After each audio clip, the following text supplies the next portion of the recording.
ಹರೇ ರಾಮ. ಯತ್ರೈವ ಯತ್ರೈವ ಮನೋ ಮದೀಯಂ ತತ್ರೈವ ತತ್ರೈವ ತವ ಸ್ವರೂಪಂ. ಯತ್ರೈವ ಯತ್ರೈವ ಶಿರೋ ಮದೀಯಂ ತತ್ರೈವ ತತ್ರೈವ ಪದದ್ವಯಂ ತೇ.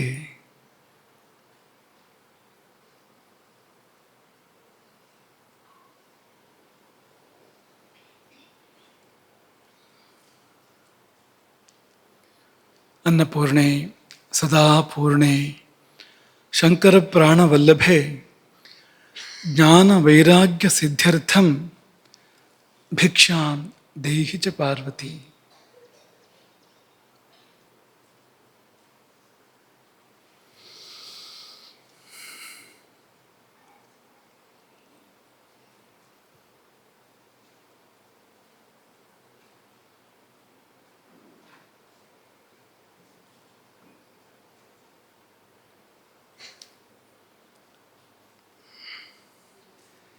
ನಿನ್ನೆ ಪ್ರವಚನದಿಂದ ಏನು ನಿಮಗೆ ನೆನಪಾಗ್ತಾ ಇದೆ ಅದನ್ನು ಹೇಳ್ತೀರಾ?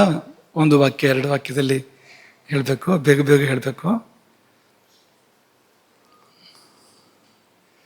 ಈ ಪರೀಕ್ಷೆ ತುಂಬ ಆರಾಮವಾದ ಪರೀಕ್ಷೆ. ಈಗ ನೀವು ಬೇರೆ ಪರೀಕ್ಷೆಗಳು ಏನಾಗುತ್ತೆ ಅಂದರೆ ಅವ್ರು ಕೇಳಿದ್ದನ್ನು ನೀವು ಹೇಳಬೇಕಾಗತ್ತೆ. ಇದು ಹಾಗಲ್ಲ, ನಿಮಗೇನು ನೆನಪಾಗುತ್ತೋ ಅದನ್ನ ಹೇಳಿ. ನೀವು ನಿಮ್ಮ ಮನಸ್ಸಿಗೆ ಬಂದಿದ್ದು ನೀವು ಹೇಳಿ. ಈ ಕಡೆನೂ ಕೊಡು.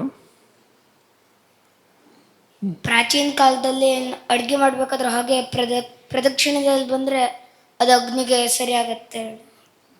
ಸರಿ ಇದೆ. ಹೊಗೆ ಇರೋ ಅಡುಗೆಯಲ್ಲಿ ಉಪಯೋಗ ಆಗುತ್ತೆ, ಆ ವಿಷಯ ಅದು. ಇವತ್ತು ದುರ್ದೈವ ಅಂದ್ರೆ ಹೊಗೆನೇ ಇಲ್ಲ ಅಡುಗೆಯಲ್ಲಿ, ಹಾಗಾಗಿದೆ. ಎತ್ರ ಎತ್ರ ಧೂಮಃ ತತ್ರ ಬನ್ನಿ ಅಂತ ಹೇಳೋಣ ಅಂದರೆ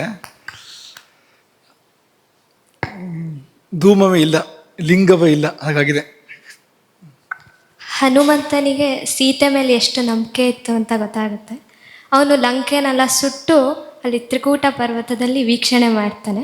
ಆಗ ತುಂಬ ಹೊತ್ತು ಉರಿತಾ ಇರುತ್ತೆ ಲಂಕೆ.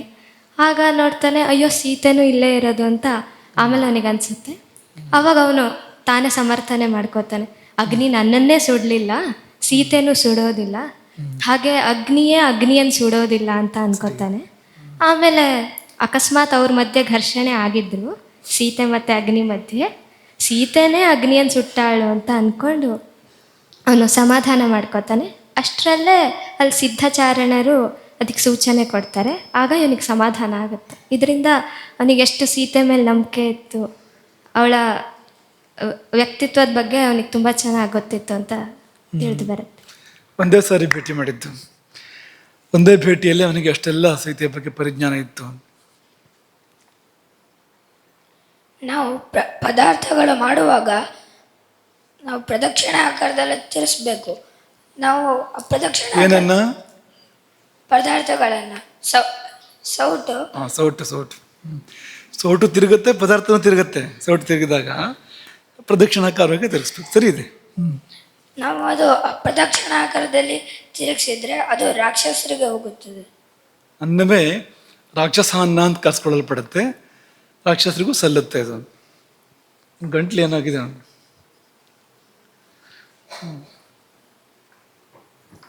ಉಪಕೋಸಲನಿಗೆ 3 ಅಗ್ನಿಗಳು ಕಂಬ್ರಹ್ಮ ಖಂಬ್ರಹ್ಮ ಅಂತ ಉಪದೇಶ ಮಾಡ್ತಾರೆ.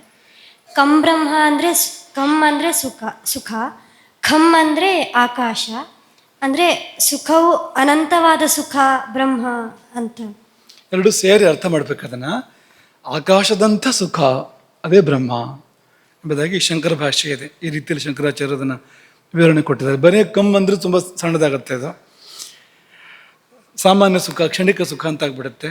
ಬರೇ ಖಮ್ ಅಂದರೆ ಪಂಚಭೂತಗಳಲ್ಲೊಂದು ಜಡ ಅಂತಾಗತ್ತೆ, ಅದೇನು ಅದರಲ್ಲಿ ಏನು ವಿಶೇಷ ಇದೆ ಅಂತಾಗತ್ತೆ. ಎರಡೂ ಸೇರಿದಾಗ ಅದು ಒಳ್ಳೆ ಅರ್ಥ ಬರುತ್ತೆ ಅದಕ್ಕೆ, ಆಕಾಶದಂಥ ಸುಖ ಅಂತ.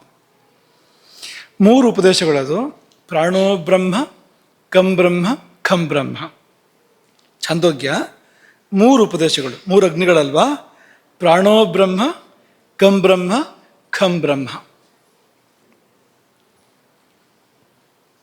ನಿನ್ನೆ ಪ್ರದಕ್ಷಿಣೆ ವಿಷಯದಲ್ಲಿ ಹೇಳುವಾಗ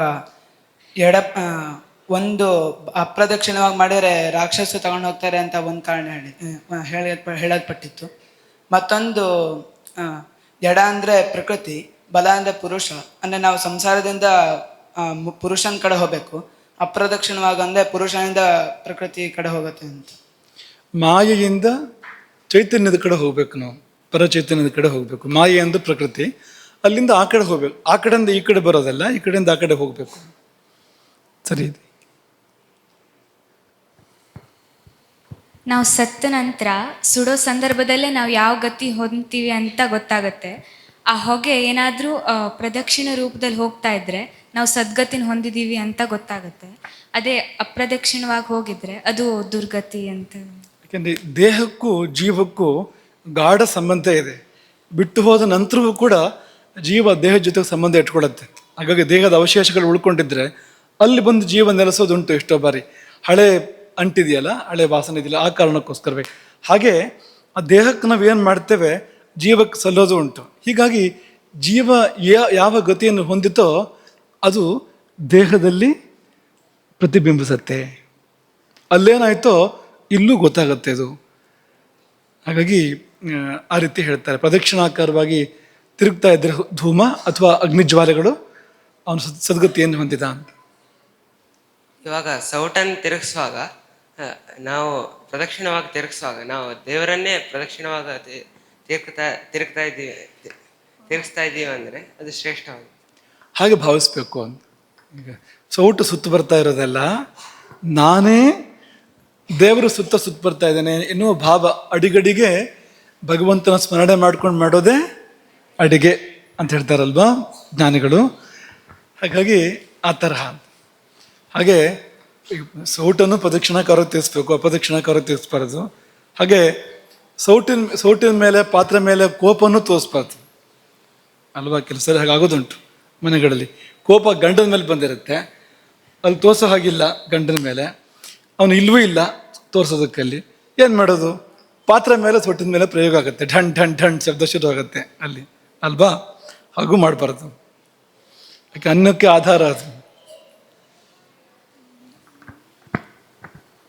ವಾತ ಪ್ರಕೃತಿಯವರು ಅಡಿಗೆ ಮಾಡಬೇಕಾದ್ರೆ ಗಡಿಬಿಡಿಯಾಗಿ ಪಾತ್ರೆಗಳನ್ನೆಲ್ಲ ಬೀಳಿಸ್ತಾ ಮಾಡ್ತಾರೆ, ಚೆಲ್ತಾ ಮಾಡ್ತಾ ಎಲ್ಲ ಮಾಡೋ ಸಾಧ್ಯತೆ ಇರುತ್ತೆ ಅಂತ. ಪಿತ್ತ ಪ್ರಕೃತಿಯವರು ಅಡಿಗೆ ಮಾಡಬೇಕಾದ್ರೆ ಪಾಕ ಏರಾಗುತ್ತೆ.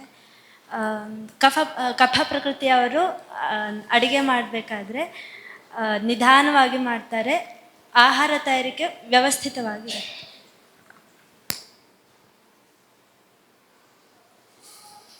ಅಗ್ನಿಯೇ ಗುರು, ಗುರುವೇ ಅಗ್ನಿ. ಸರಿಯಾಗಿ ತಗೊಂಡಿದ್ದೀಯ ಮತ್ತು ಸರಿಯಾಗಿ ಹೇಳ್ತಾ ಇದೆಯಾ ಅದನ್ನು. ನಿನ್ನೆ ಸೀತೆಯ ಅಗ್ನಿಜಯದ ಬಗ್ಗೆ ಹೇಳಬೇಕಾದ್ರೆ ಆಕೆಯ ವಾತ್ಸಲ್ಯದ ಬಗ್ಗೆನೂ ಹೇಳಲಾಗಿತ್ತು. ಹನುಮಂತನ ಬಾಲಕ್ಕೆ ಅಗ್ನಿ ಹಚ್ಚಿದರೆ ಅಂತ ಗೊತ್ತಾದಾಗ ಆಕೆ ಅಗ್ನಿದೇವನ ಬಳಿಗೆ ಹೋಗಿ ಶೀತೋಭವ ಹನುಮತಃ ಅಂತ ಪ್ರಾರ್ಥನೆ ಮಾಡ್ತಾಳೆ. ಇದರಿಂದ ಆಕೆಗೆ ಇದ್ದಂತಹ ಅಗ್ನಿಜಯದ ಬಗ್ಗೆ ಗೊತ್ತಾಗತ್ತೆ. ಆದರೆ ಅವಳಿಗೆ ತನಗಲ್ಲದೆ ಬೇರೆಯವರಿಗೂ ಕೂಡ, ಅಂದರೆ ಹನುಮಂತನ ಅವಾಗಲೇ ಅವಳು ಮಗನಂತೆ ಅಂದ್ಕೊಂಡಿದ್ಲು. ಅದರಿಂದ ಗೊತ್ತಾಗತ್ತೆ ಅವಳು ಅಗ್ನಿಜಯವನ್ನು ಬೇರೆಯವರ ಹಿತಕ್ಕೋಸ್ಕರನೂ ಬಳಸಿದ್ಲು ಅಂತ. ಬಳಸೋಕ್ಕೆ ಸುಲಭ ಇಲ್ಲ ಅಂತ. ಈಗ ನಂಗೆ ಸುಡಬೇಡ ಅನ್ನೋದು ಬೇರೆ, ಇನ್ನೊಬ್ರಿಗೆ ಸುಡಬೇಡ ಅನ್ನೋದು ತುಂಬ ಬೇರೆ ಆಗುತ್ತೆ. ಅಗ್ನಿಜಯವನ್ನು ಬೇರೆ ಕಡೆ ಪ್ರಯೋಗ ಮಾಡಬೇಕಾದ್ರೆ ವಿಶೇಷ ಬೇಕಾಗತ್ತೆ ಅಲ್ಲಿ. ಅದು ಏನು ಕೇಳ್ತಿರೋದು, ಶೀತೋಭವ ಅಂತ ಕೇಳ್ತಿರೋದು. ಯಾರನ್ನು ಕೇಳ್ತಿರೋದು, ಅಗ್ನಿಯನ್ನು ಕೇಳ್ತಿರೋದು. ಅಗ್ನಿಯನ್ನು ಶೀತೋಭವ ಅಂತ ಕೇಳಿ ಅದನ್ನು ಮಾಡಿಸ್ಕೋಬೇಕು ಅಂದರೆ ಅವರು ಸಾಮಾನ್ಯರಲ್ಲ ಅಂತಲೇ ಇರ್ತ. ಅಸಾಮಾನ್ಯರಲ್ಲಿ ಅಸಾಮಾನ್ಯರು ಅಂತ ಅನ್ನೋದೇ ತಾತ್ಪರ್ಯ ಅಂತ. ಅದೊಂದು ಕಡೆ ಹನುಮಂತನೇ ಮುಂದೆ ಹೇಳ್ತಾನೆ, ನತದಗ್ನಿಶಿಖ ಕುರ್ಯಾತ್ ಸಂಸ್ಪೃಷ್ಟ ಪಾಣಿನ ಸತಿ ಜನಕಸ್ಯಾತ್ಮಜ ಕುರ್ಯಾತ್ ಯತ್ ಕ್ರೋಧ ಕಲುಷೀಕೃತ. ಹನುಮಂತನದೇ ಮಾತು ಮುಂದೆ ವಾಪಸ್ ಬಂದು ಕಥೆ ಹೇಳ್ತಾನಲ್ಲ ಕಪಿಗಳಿಗೆಲ್ಲ, ಆವಾಗ ಹೇಳೋ ಮಾತು. ಹಾಗಂದ್ರೆ ಏನು ಅಂದರೆ ಅಗ್ನಿಶಿಖೆ ಅದನ್ನು ಮಾಡೋಕ್ಕೆ ಸಾಧ್ಯ ಇಲ್ಲ. ಮುಟ್ಟಿದರೆ ಸೀತೆ ಏನು ಮಾಡ್ಬೋದು, ಕೋಪ ಬಂದಾಗ ಯಾರು ಮುಟ್ಟಬಾರ್ದೋ ಅವ್ರು ಮುಟ್ಟಿದರೆ ಕೋಪ ಬಂದರೆ ಸೀತೆ ಏನು ಮಾಡ್ಬೋದೋ ಅದನ್ನು ಅಗ್ನಿ ಮಾಡಲಾರ್ದು ಅಂತ. ನತದಗ್ನಿಶಿಖಾ ಕುರಿಯಾತ್ ಸಂಸ್ಪೃಷ್ಟ ಪಾಣನ ಸತಿ. ಕೈಯಿಂದ ಮುಟ್ಟಿದ್ರು ಕೂಡ ಅಗ್ನಿಜ್ವಾಲೆಗೆ ಅದನ್ನು ಮಾಡುವ ಶಕ್ತಿ ಇಲ್ಲ, ಯಾವುದನ್ನು ಸೀತೆ ಮಾಡಿ ಆಡೋ. ಜನಕಸ್ಯಾತ್ಮಜ ಕುರಿಯಾತ್ ಯತ್ ಕ್ರೋಧ ಕಲುಷೀಕೃತ. ಕ್ರೋಧದಿಂದ ಆಕೆ ಏನಾದರೂ ಒಂದು ಪ್ರತಿಕ್ರಿಯೆ ಮಾಡೋಕ್ಕೆ ಹೊರಟ್ರೆ ಏನು ಬೇಕಾದ್ರೂ ಮಾಡಿಯೋಳು. ಹಾಗಾಗಿ ರಾವಣನಿಗಿಂತ ಸೀತೆಗೆ ಅಧಿಕ ಶಕ್ತಿ, ರಾವಣನಿಗೆ ಅಧಿಕ ಶಕ್ತಿ ಅನ್ನೋ ತಪ್ಪು ಕಲ್ಪನೆ. ರಾವಣನಿಗೆ ಹೇಳ್ತಾಳೆ ಅವಳು, ಸುಟ್ಟು ಬಿಡ್ತೇನೆ ನೀನು ಬೇಕಾದ್ರೆ ಅಂತ ಹೇಳ್ತಾಳೆ ಅವಳು. ಆದರೆ ಬೇರೆ ಬೇರೆ ಕಾರಣಗಳಿಂದ ಮಾಡ್ತಾ ಇಲ್ಲ ಅದನ್ನು. ನತ್ವಾಂ ಕುರ್ಮೆ ದಶಗ್ರೀವ ಭಸ್ಮಾರ್ಹ ತೇಜಸ. ಭಸ್ಮಾರ್ಹ ಅಂದರೆ ನೀನು ಬೂದಿಯಾಗೋದಕ್ಕೆ ಯೋಗ್ಯ ನೀನು, ಆದರೆ ನಿನ್ನನ್ನು ನಾನು ಸುಟ್ಟು ಬಿಡಬಲ್ಲೆ ತೇಜಸ, ನನ್ನ ತೇಜಸ್ಸಿನಿಂದಲೇ ನಿನ್ನನ್ನು ಸುಟ್ಟು ಬಿಡಬಲ್ಲೆ. ಅದು ಸುಡ್ತಾ ಇಲ್ಲ, ಯಾಕೆಂದರೆ ತಪಸ್ಚಾನುಪಾಲನಾತ್ ಅಸಂದೇಶಾತ್ತು ರಾಮಸ್ಯ ತಪಸ್ಚಾನುಪಾಲನಾತ್. ರಾಮನ ಸಂದೇಶ ಬೇಕು ನನಗೆ ಹಾಗೆಲ್ಲ ಪ್ರಯೋಗ ಮಾಡಬೇಕಾದ್ರೆ, ಮತ್ತು ತಪಸ್ಸಿನಲ್ಲಿದ್ದೇನೆ ನಾನು, ಹಾಗೆಲ್ಲ ಪ್ರಯೋಗ ಮಾಡೋದಿಲ್ಲ ಅದನ್ನು. ಎಷ್ಟೋ ಋಷಿ ಮಹರ್ಷಿಗಳು ತಮ್ಮ ಜೀವವನ್ನೇ ಕೊಟ್ಟಿದ್ದಾರೆ, ಅದರ ಶಕ್ತಿಯನ್ನು, ತಪಶಕ್ತಿಯನ್ನು ಪ್ರಯೋಗ ಮಾಡಿಲ್ಲ. ಆಪತ್ತುಗಳು ಬಂದಾಗ ಪ್ರಾಣವನ್ನೇ ಕೊಟ್ಬಿಟ್ಟಿದ್ದಾರೆ, ಯಾಕೆಂದರೆ ಅದಕ್ಕಿಂತ ಹೆಚ್ಚು ಬೆಲೆ ಬಾಳುವಂಥದ್ದು ತಪಸ್ಸು ಅನ್ನೋ ಕಾರಣಕ್ಕೆ ಪ್ರಾಣನೇ ಕೊಟ್ಟು ತಪಸ್ಸನ್ನು ಉಳಿಸ್ಕೊಂಡಿದ್ದನ್ನು ನಾವು ಕಾಣ್ತೇವೆ ಅಂತ. ಹಾಗೆ ಅಂತ ತಂಪಾದ ಗಾಳಿ ಬೀಸಿದ್ರೆ ಶುಭ ಅಂತ ಹೇಳಿದ್ರಿ. ಶುಭ ಲಕ್ಷಣ ಅದು. ಶೀತವಾತ ಮತ್ತು ಸುಗಂಧವಾತ, ಮಂದ ಮಾರುತ, ಮಂದ ಸುಗಂಧ ಶೀತ ಮಾರುತ, ಅದು ಶುಭ ಲಕ್ಷಣ ಅಂತ. ನಾವು ಶುದ್ಧರಲ್ಲದೆ ಇದ್ರೆ ನಮಗಿರೋ ಸಿದ್ಧಿಸಲ್ಲ. ಹೌದು, ಆ ಪ್ರಶ್ನೆ ಬಂತಲ್ಲ. ಓ ಸೀತೆ ಚಾರಿತ್ರ ಸಾಬೀತುಪಡಿಸಿದ್ದೇನಲ್ಲ, ಅವಳು ಹೇಗೂ ಅಗ್ನಿ ಸುಡೋದಿಲ್ಲ ಅವಳನ್ನು ಅಂತ ಅಂದ್ಕೊಳ್ಬೇಡಿ. ನಮ್ಮಲ್ಲ ಶುದ್ಧಿ ಇಲ್ಲದೆ ಇದ್ದರೆ ಅಗ್ನಿ ನಮ್ಮನ್ನು ಒಪ್ಕೊಳ್ಳೋದಿಲ್ಲ, ಸುಡದೆ ಇರೋಕ್ಕೆ ಸಾಧ್ಯ ಇಲ್ಲ.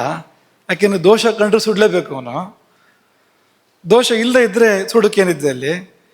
ಹಾಗಾಗಿ ದೋಷ ಇಲ್ಲ ಅನ್ನೋದನ್ನು ಅಗ್ನಿ ಸುಡದೆ ಇರೋದು ತೋರ್ಸೋಕೆ ಸಾಧ್ಯ. ಅಗ್ನಿಸಿದ್ಧಿ ಇದ್ದರೂ ಕೂಡ ಅದನ್ನು ಹೇಳ್ಬೋದು, ಅಗ್ನಿಸಿದ್ಧಿ ಉಳಿಯೋದಿಲ್ಲ ನಾವು ಶುದ್ಧವಾಗಿ ಇಲ್ಲದೆ ಇದ್ದರೆ. ಒಂದು ನಿಜವಾದ ಗುರು ಅಂದರೆ ಅವನಿಗೆ ಅಗ್ನಿಸಿದ್ಧಿ ಆಗಿರಲೇಬೇಕು ಅಥವಾ ಅಗ್ನಿ ಒಲಿಸಿರಲೇಬೇಕು? ಅಗ್ನಿ ಒಲಿದಿರಬೇಕು, ಅಗ್ನಿ ಸಿದ್ಧಿ ಇರಲೇಬೇಕು ಅಂತಿಲ್ಲ.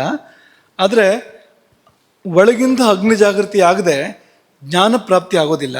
ಅದೇ ಜ್ಞಾನಾಗ್ನಿ ಸರ್ವಕರ್ಮಾಣಿ ಭಸ್ಮಸಾತ್ ಕುರುತೆ.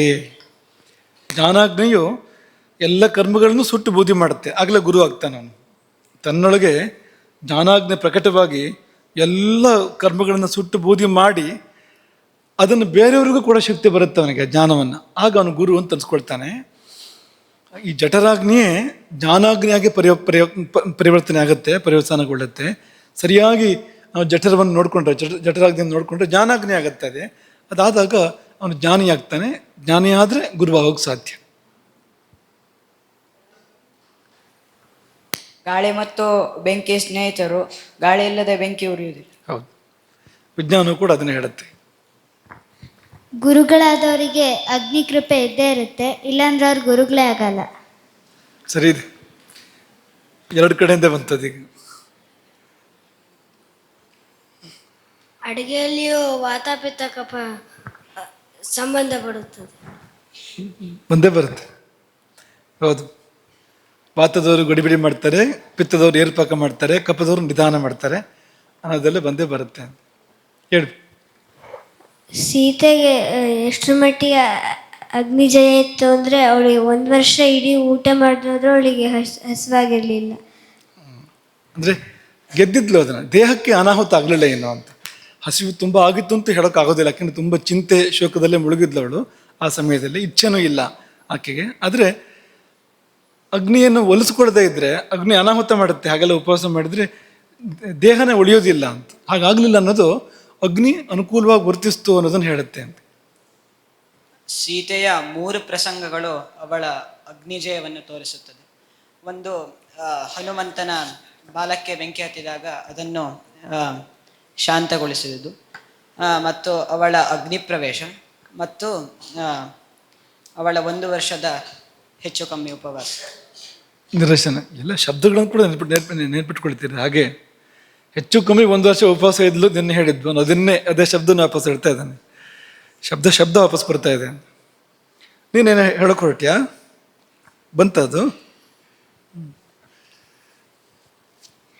ಸೀತೆ ಅಗ್ನಿ ಪ್ರವೇಶ ಮಾಡಿದವಳಿಗೆ ಏನಾಗಿಲ್ಲ, ಆದ್ರೆ ಅವಳದು ಸೌಂದರ್ಯ ಕಾಂತಿಲ್ಲ ಇನ್ನೂ ಜಾಸ್ತಿ. ಹೌದೌದು. ನೀಲಕುಂಚಿತ ಮೂರ್ಧಜಾಂ ರಕ್ತಾಂಬರಧರಾಂ ಹಾಗೆ ತುಂಬ ವರ್ಣನೆಗಳಿದೆ. ಹೊರಗೆ ಬರುವಾಗ ಸೀತೆ ಹೇಗೆ ಬಂದ್ಲು ಅಂದರೆ ಮದುಮಗಳ ಥರ ಬಂದ್ಲು ಅಂತ. ಅಗ್ನಿಯಿಂದ ಎದ್ದು ಬರುವಾಗ ಅತಿಶಯ ಶೋಭೆಯಿಂದ ಎದ್ದು ಬರ್ತಾಳೆ. ಸ್ವರ್ಣವನ್ನು ಬೆಂಕಿಗೆ ಹಾಕಿದರೆ ಕಾಂತಿ ಹೆಚ್ಚಾಗತ್ತಾ ಕಡಿಮೆ ಆಗುತ್ತಾ? ಹಾಗೆ ಆಯಿತು ಅಂತ ಮುಕ್ತಾಯ ಮಾಡೋಣ. ಇಲ್ಲಿಗೆ ನೀನು ಹೇಳಿ ಇಲ್ಲಿಗೆ ನಿಲ್ಲಿಸ್ಕೊಳ್ಳೋಣ. ಅನ್ನ ಊಟಕ್ಕೆ ಮಾತ್ರ ಸೀಮಿತವಲ್ಲ, ಅದರ ವ್ಯಾಪ್ತಿ ಬ್ರಹ್ಮದವರೆಗೂ ಇದೆ. ಸರಿ, ಇಲ್ಲಿಗೆ ಮುಕ್ತಾಯ ಮಾಡೋಣ. ಹನುಮಂತ ಲಂಕೆಗೆ ಬೆಂಕಿ ಹಾಕಿದಾಗ ಅವನು ಪರ್ವತದ ಮೇಲೆ ನಿಂತ್ಕೊಂಡು ನೋಡ್ತಿರ್ಬೇಕಿದ್ರೆ ಗೊತ್ತಾಗತ್ತೆ ಅಲ್ಲಿ ಸೀತೆ ಇದ್ದಾಳೆ ಅಂತ.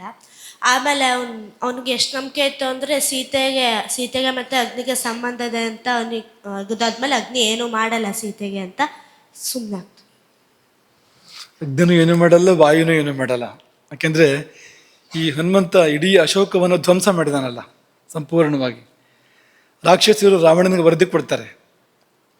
ಆವಾಗ ಅವ್ರು ಹೇಳ್ತಾರೆ ಅದೇನೆಂದರೆ ಏನು ಶ್ರಮವೋ ಅಥವಾ ಸೀತೆಯನ್ನು ರಕ್ಷಣೆ ಮಾಡಬೇಕು ಅಂತಲೋ ಗೊತ್ತಿಲ್ಲ ಅವನ ಭಾವನೆ. ಸೀತೆ ಯಾವ ಶಿಂಶಪ ವೃಕ್ಷದ ಕೆಳಗೆ ಕೂತಿದ್ದಾಳೆ ಅದೊಂದನ್ನು ಮಾತ್ರ ಏನೂ ಮಾಡಿಲ್ಲ ಅವನು, ಮತ್ತೆಲ್ಲ ಧ್ವಂಸ ಮಾಡಿಬಿಟ್ಟಿದ್ದಾನೆ. ಏನೇನು ಮರಗಳು, ಬಳ್ಳಿಗಳು ಅಥವಾ ಜಲಾಶಯಗಳು ಏನೇನಿದ್ವೋ, ಮೆಟ್ಟಿಲುಗಳು, ಮತ್ತೊಂದು ಎಲ್ಲ ಧ್ವಂಸ ಮಾಡಿದ್ದಾನೆ.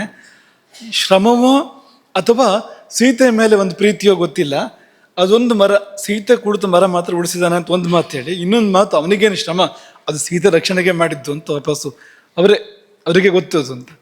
ಅಥವಾ ಕಶ್ರಮಸ್ತಸ್ಯ, ಅವನಿಗೇನು ಶ್ರಮ, ಹಾಗಿದ್ದಾನ ಅವನು. ಶೈವತೇನ ಅಭಿರಕ್ಷಿತ, ಸೀತೆಯನ್ನೇ ಅವನು ಕಾಪಾಡೋಕ್ಕೆ ಮಾಡಿದ್ದು ಅಂತ ಅವ್ರು ಹೇಳ್ತಾರೆ. ಹನುಮಂತ ಅಂದರೆ ಗಾಳಿ ಅಲ್ವಾ, ಗಾಳಿ ಇಡೀ ಅಶೋಕವನವನ್ನು ವಿಧ್ವಂಸ ಮಾಡಿದೆ, ಆದರೆ ಸೀತೆಯನ್ನು ಮುಟ್ಟಿಲ್ಲ ಅಂತ. ಮುಂದಕ್ಕೆ ಹೋಗೋಣ. ಅಗ್ನಿ ಬಗ್ಗೆ ಇಷ್ಟೆಲ್ಲ ದಿನ ಮಾತಾಡಿ ಆಯಿತು ಅಲ್ವಾ. ಒಂದು ಹಸಿವೊಂದು ಚೆನ್ನಾಗಿದ್ದರೆ ಮತ್ತು ಊಟದ ಪ್ರಶ್ನೆ ಬರೋದು ಅಂತ. ಇಲ್ಲಿರೋ ಊಟದ ಪ್ರಶ್ನೆ ಇಲ್ಲ, ಹಾಗಾಗ್ಬಿಡುತ್ತೆ. ಊಟದ ಪ್ರಶ್ನೆನೇ ಇಲ್ಲ ಅಂದರೆ ಬದುಕೋ ಪ್ರಶ್ನೆನೂ ಇಲ್ಲ ಅನ್ನೋ ಥರ ಆಗ್ಬಿಡುತ್ತೆ. ಹಸಿವು ಮೊದಲು ಬೇಕು. ಆ ಹಸಿವು ಅನ್ನೋದೊಂದು ಚಿಕ್ಕ ಒಂದು ಅಭಿವ್ಯಕ್ತಿ ಮಾತ್ರ, ಅದು ಅದ್ರ ಕೆಳಗೆ ಅದ್ರ ಹಿಂದೆ ದೊಡ್ಡದೊಂದು ಶಕ್ತಿ ಇದೆ ಅಂತ. ಹಸಿವೆನ್ನುವುದು ಒಂದು ಅಭಿವ್ಯಕ್ತಿ, ಅದ್ರ ಹಿಂದೆ ಶಕ್ತಿ ಇದೆ, ಮಹಾಶಕ್ತಿ ಇದೆ. ಅದೇ ಅಗ್ನಿ ಬಗ್ಗೆ ತಿಳ್ಕೊಳ್ಬೇಕು. ಜೀವನ ಚೆನ್ನಾಗಬೇಕು ಅಂದರೆ ಅಗ್ನಿ ಚೆನ್ನಾಗಬೇಕು ಅನ್ನೋ ಕಾರಣಕ್ಕೆ ಇಷ್ಟೆಲ್ಲ ದಿನಗಳ ಕಾಲ ಅಗ್ನಿಯ ಕುರಿತು ನಾವು ಮಾತನಾಡಿದ್ದಾಯಿತು. ಇನ್ನು ಆಹಾರದ ಕಡೆ ಹೋಗ್ಬೇಕಿನ್ನು, ಇವತ್ತಿನಿಂದ ಹೋಗೋಣ. ಆದರೆ ಮುಹೂರ್ತ ಇವತ್ತು ಅಂಥದ್ದು ಅಂದರೆ ಇವತ್ತು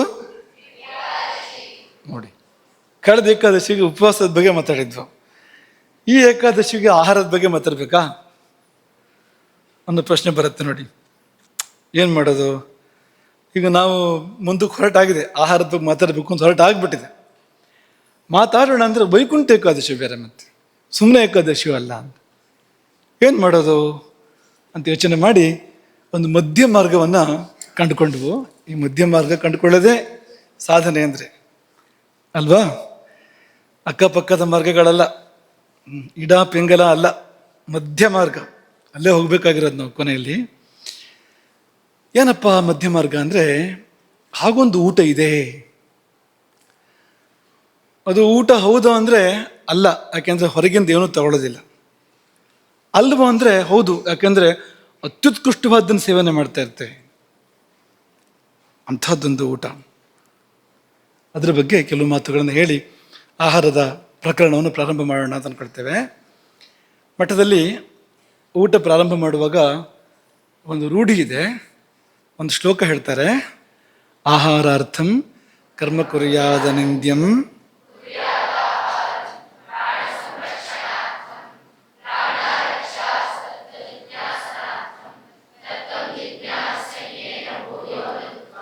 ಈ ಶ್ಲೋಕ ಹೇಳಿದ ಮೇಲೆ ಕೊನೆಯೊಂದು ಮಾತು ಹೇಳ್ತಾರೆ ಊಟ ಶುರು ಮಾಡಬೇಕಾದ್ರೆ. ಏನು ಹೇಳ್ತಾರೆ? ಕೊನೆಯಲ್ಲೊಂದು ಮಾತು ಹೇಳ್ತಾರೆ. ಶಾಸ್ತ್ರಿಗಳು ಹೇಳಬೇಕು ಆ ಮಾತನ್ನು ಅಂತ ಲೆಕ್ಕ ಕೊಟ್ಟು ಕೊನೆಯಲ್ಲಿ ನಮ್ಮೆಲ್ಲ ಗುರುಕುಲಗಳಲ್ಲೂ ಪ್ರಾರಂಭ ಮಾಡ್ಬೋದು ಅದನ್ನು. ಊಟ ಪ್ರಾರಂಭ ಮಾಡಬೇಕಾದ್ರೆ ಅಮೃತಾಹಾರ ಊಟ ಮಾಡಿ ಅಂತ ಗುರುಗಳು ಇರೋದಿಲ್ಲ ಊಟದ ಪಂಕ್ತಿಯಲ್ಲಿ, ಶಾಸ್ತ್ರಿಗಳಿರ್ತಾರೆ. ಗುರುಗಳ ಪರವಾಗಿ ಶಾಸ್ತ್ರಿಗಳು ಅದನ್ನು ಹೇಳಬೇಕು ಅಂತ ಮಠದಲ್ಲಿ ಹಳೆಯ ರೂಢಿ, ಹಳೆಯ ಸಂಪ್ರದಾಯ, ಇವತ್ತು ನಿನ್ನೆದಲ್ಲ. ಈಗ ಸ್ವಲ್ಪ ತಪ್ತಾ ಇದೆ ಅದು. ಶಾಸ್ತ್ರಗಳಿದ್ದಾಗ ಮಾತ್ರ ಅನ್ನೋ ಥರ ಆಗ್ತಾ ಇದೆ ಅದು. ಯಾರೇ ಆ ಜಾಗದಲ್ಲಿದ್ದರೂ ಕೂಡ ಹೇಳ್ಬೇಕು ಅದನ್ನು, ಅಮೃತಾಹಾರ ಊಟ ಮಾಡಿ ಅಂತ ಹೇಳಿದ್ಮೇಲೆ ಊಟ ಶುರು ಮಾಡಬೇಕು ಅಂತ. ಈ ಅಮೃತಾಹಾರ ಅನ್ನೋದ್ರ ಬಗ್ಗೆನೇ ಇವತ್ತು ಮಾತಾಡಬೇಕು ಅಂತ ಅಂದ್ಕೊಂಡಿರೋದು ನಾವು. ಇದು ತುಂಬ ಅದ್ಭುತವಾದ ವಿಷಯ ಇದು. ಹಾಗೆ ನೋಡಿದರೆ ಹೀಗೆಲ್ಲ ಹೇಳುವಂಥ ವಿಷಯ ಅಲ್ಲ, ಹೀಗೆಲ್ಲ ಮಾತಾಡುವಂಥ ವಿಷಯನೇ ಅಲ್ಲ ಅದು. ಅದೆಲ್ಲ ಅನುಭವಕ್ಕೆ ವೈದ್ಯವಾಗಿರುವಂಥದ್ದು, ಅನುಭವಿಸಿ ನಾವು ಅದನ್ನು ಪಡ್ಕೊಳ್ಳೋಕ್ಕಿರುವಂಥದ್ದು. ಮಾತುಗಳಿಂದ ಏನು ಸಪ್ಪೆ ಮಾಡುತ್ತೆ ಮಾತು ಅದನ್ನು. ಆದರೆ ಏನು ಹೇಳ್ದೆ ಹೋದರೆ ಆ ಕಡೆ ಆಸಕ್ತಿ ಯಾರು ಹುಟ್ಟೋದು ಹೇಗೆ, ಆ ಕಡೆ ಪ್ರಯತ್ನ ಆದರೂ ಮಾಡೋದು ಹೇಗೆ. ಹಾಗಾಗಿ ಒಂದು ಸ್ವಲ್ಪ ಹೇಳಬೇಕು, ಒಂದು ಸ್ವಲ್ಪ ಬಿಡಬೇಕು, ಆ ಥರ ಮಾಡಬೇಕು ಅನ್ನೋದು ಕ್ರಮ. ಹಾಗಾಗಿ ಇದನ್ನು ಮಾತಾಡ್ತಾ ಇದ್ದೀವಿ. ನೀವು ಕೂಡ ತುಂಬ ಜವಾಬ್ದಾರಿಯಿಂದ ತಗೋಬೇಕು ಇದನ್ನು, ಮತ್ತು ಜವಾಬ್ದಾರಿಯಿಂದ ಬೇರೆಯವ್ರಿಗೆ ಹೇಳಬೇಕು, ಹೇಳೋ ಥರದ್ದು. ಹಾಗೆಲ್ಲ ಸುಮ್ಮನೆ ಮಾತಾಡುವಂಥ ವಿಷಯನೇ ಅಲ್ಲ ಅಂತ. ದೇವತೆಗಳಿಗೆ ಒಂದು ಬಿರುದಿದೆ, ಏನಪ್ಪ ಅಂದರೆ ಅಮೃತಾಂಧಸಃ ಅಲ್ವಾ. ಅಮೃತ್ಯ ಅಮೃತಾಂಧಸಃ. ಅಮೃತಾಂಧಸಃ ಅಂದ್ರೇನು ಅಂದರೆ ಅಂಧಸ್ ಶಬ್ದ ಇದೆಯಲ್ಲ, ಅದು ಅದ ಧಾತುವಿಂದ ಬಂದಿದೆ. ಅದು ಅದ ಧಾತುವಿಗೆ ತಿನ್ನೋದು ಅಂತ ಅರ್ಥ, ಊಟ ಅಂತ ಅರ್ಥ. ಅಮೃತಾಂಧಸಃ ಅಂದರೆ ಅಮೃತವೇ ಊಟವಾಗಿ ಉಳ್ಳವರು, ಅಮೃತವನ್ನೇ ಊಟ ಮಾಡೋರು. ಊಟ ಅಂತ ಬೇರೆ ಏನೂ ಇಲ್ಲ, ಅಮೃತವನ್ನೇ ಊಟ ಮಾಡ್ತಾರೆ. ಇಂಥ ಒಂದು ಭಾಗ್ಯ ನೋಡಿ ಅವರದ್ದು. ನಿತ್ಯ ಅಮೃತವನ್ನೇ ಊಟ ಮಾಡ್ತಾರೆ. ನಮಗೊಂದು ಸ್ವಲ್ಪ ಅವ್ರ ಪಾಪ ಅಂತಲೂ ಅನ್ನಿಸ್ಬೋದು. ನಾವಾದರೆ ಉಪ್ಪಿನಕಾಯಿ ಎಲ್ಲ ನೆಕ್ಕೊಂಡು ಅಲ್ಲಿ ಚೆನ್ನಾಗಿ ಊಟ ಮಾಡ್ಬೋದು. ಅವ್ರಿಗೆ ಏನಿಲ್ಲ, ಬರೀ ಅದೊಂದೇ ಅಮೃತ ಅಂದರೆ ಸಿಹಿ ಮಾತ್ರ ತಾನೇ ಅದು ಅಂತ, ಬರೀ ಸಿಹಿ ಒಂದೇ ತಿನ್ಕೊಂಡಿರ್ತಾರೆ. ಯಾವಾಗ ನೋಡಿದ್ರು ಹೇಗಿರ್ತಾರೋ ಅಂತಲೂ ಅನ್ನಿಸ್ಬೋದು. ಯಾವಾಗ ಅಂದರೆ ಅಮೃತದ ಯೋಗ್ಯತೆ ಗೊತ್ತಿಲ್ಲದೆ ಇದ್ದಾಗ. ಅಮೃತಕ್ಕಿಂತ ರುಚಿಕರವಾದ ಇನ್ನೊಂದು ಪದಾರ್ಥ ಇಲ್ಲ. ಚರಾಚರ ಸೃಷ್ಟಿಯಲ್ಲಿ ಅತ್ಯಂತ ಹೆಚ್ಚು ರುಚಿಕರವಾದ ಪದಾರ್ಥ ಯಾವುದು? ಅಮೃತ. ಯಾವುದನ್ನು ಸೇವಿಸಿದ್ರೆ ಸಾಕು ಅಂತ ಅನ್ಸೋದಿಲ್ಲ, ಅಮೃತವನ್ನು ಸೇವಿಸುವಾಗ ಸಾಕು ಅಂತ ಅನ್ಸೋದಿಲ್ಲ. ಈ ಲೋಕದಲ್ಲಿ ಮಾಡುವ ಊಟ ಹೇಗಿದೆ ಅಂದರೆ ಸಾಕು ಅಂತ ಅನ್ಸುತ್ತೆ. ಎಷ್ಟೇ ರುಚಿಯಾದ ವಸ್ತುವೇ ಆದರೂ ಕೂಡ ನೀವು ತಿಂತಾ ಹೋದರೆ ಸಾಕು ಅಂತ ಅನಿಸ್ಲೇಬೇಕು. ಎಲ್ಲೋ ಒಂದು ಕಡೆಗೆ ಮತ್ತು ಬೇಕು ಅಂತ ಅನ್ಸೋಕೆ ಆಗೋದೇ ಇಲ್ಲ ಅಂತ, ಅದು ಸಾಕು ಅಂತ ಅನಿಸ್ಬಿಡುತ್ತೆ. ಅದು ಅನ್ನೋದು ಸ್ವಭಾವ ಹಾಗೆ ಅದು. ಅದ್ರ ಅಮೃತ ಮಾತ್ರ ಆಗಲ್ಲ ಅಂತ, ಮತ್ತು ಬೇಕು ಅಂತ ಅನಿಸ್ತಾ ಇರುತ್ತೆ ಅಂಥದ್ದು ಅಂತ. ಹಾಗಾಗಿ ಅವ್ರಿಗೇನು ಉಪ್ಪಿನಕಾಯಿ ನೆನಪಾಗೋದಿಲ್ಲ ದೇವತೆಗಳಿಗೆ. ಯಾವುದೋ ಜನ್ಮದಲ್ಲಿ ಮನುಷ್ಯರಾಗಿ ಅಲ್ಲಿಗೆ ಹೋದವರಲ್ಲ ಅವರು, ಅದನ್ನು ನೆನಪಾಗೋ ಪ್ರಮೇಯ ಇಲ್ಲ. ಯಾಕೆಂದರೆ ಯಾವುದು ಅದರ ಮುಂದಲ್ಲ, ಅಮೃತದ ಮುಂದಲ್ಲ, ಅದನ್ನೇ ಸೇವಿಸುವವರು, ಊಟ ಮಾಡುವವರು. ನೀವು ಕೇಳ್ಬೋದು, ಆ ಮಾತು ಇಲ್ಲಿ ಯಾಕೆ? ಸತ್ತ ಮೇಲೆ ತಾನೇ ಒಳ್ಳೆ ಕೆಲಸ ಮಾಡಿದವ್ರಿಗಿದೆ ಅದು. ಇವತ್ತು ಯಾಕೆ ಮಾತಾಡ್ತೀರಿ ಅಂದರೆ, ಇಲ್ಲ, ಈ ಲೋಕದಲ್ಲೂ ಅಮೃತಾಹಾರರು ಇರ್ತಾರೆ, ಈ ಭೂಲೋಕದಲ್ಲಿಯೂ ಕೂಡ ಅಮೃತ ಸೇವಿಸುವವರು ಇವತ್ತಿಗೂ ಎಲ್ಲ ಕಾಲದಲ್ಲೂ ಇರ್ತಾರವರು, ಈ ಕಾಲದಲ್ಲಿ ಕೂಡ ಇದ್ದಾರೆ ಅಂಥವರು. ಅಮೃತವನ್ನು ಊಟ ಮಾಡೋರು ಅವ್ರನ್ನೇ ಯೋಗಿಗಳು ಅಂತ ಕರೆಯೋದು. ಯೋಗಿಗಳು ಅಮೃತವನ್ನು ಪಾನ ಮಾಡುವುದುಂಟು ತಮ್ಮೊಳಗೆ. ಎಲ್ಲಿ ಸಿಗುತ್ತೆ, ಯಾವ ಅಂಗಡಿಯಲ್ಲಿ ಅಂತ ಕೇಳಬೇಡಿ. ಯಾವ ಅಂಗಡಿಯೂ ಇಲ್ಲ, ಯಾವ ಗಡಿಯೂ ಅಲ್ಲ. ಅದು ಅಂಗಡಿ ಗಡಿ ಯಾವುದೂ ಇಲ್ಲ ಅದಕ್ಕೆ. ಅಂತಹ ಜಾಗದಲ್ಲಿ ಅದು ಲಭ್ಯ ಆಗತ್ತೆ. ಅದು ಎದುರೇ ಇದೆ, ಆದರೆ ಕಾಣಿಸೋದಿಲ್ಲ. ಆಂಗ್ಲದಲ್ಲಿ ಹಾಗೊಂದು ಪರಿಭಾಷೆ ಇದೆ, ಹಿಡನ್ ಇನ್ ಪ್ಲೇನ್ ಸೈಟ್ ಅಂತ ಹೇಳ್ತಾರೆ. ಅಂದರೆ ಎದುರಿಗೆ ಇದೆ, ಆದರೆ ಕಾಣಿಸೋದಿಲ್ಲ. ಅಂತಹ ಜಾಗದಲ್ಲಿ ಅದು ಇದೆಯಂತೆ. ಅದ್ರ ಬಗ್ಗೆ ನಾವು ತಿಳ್ಕೊಳ್ಳೋಣ. ನಮ್ಮೊಳಗೆ ಸೂರ್ಯಮಂಡಲವೂ ಇದೆ, ಚಂದ್ರಮಂಡಲವೂ ಇದೆ.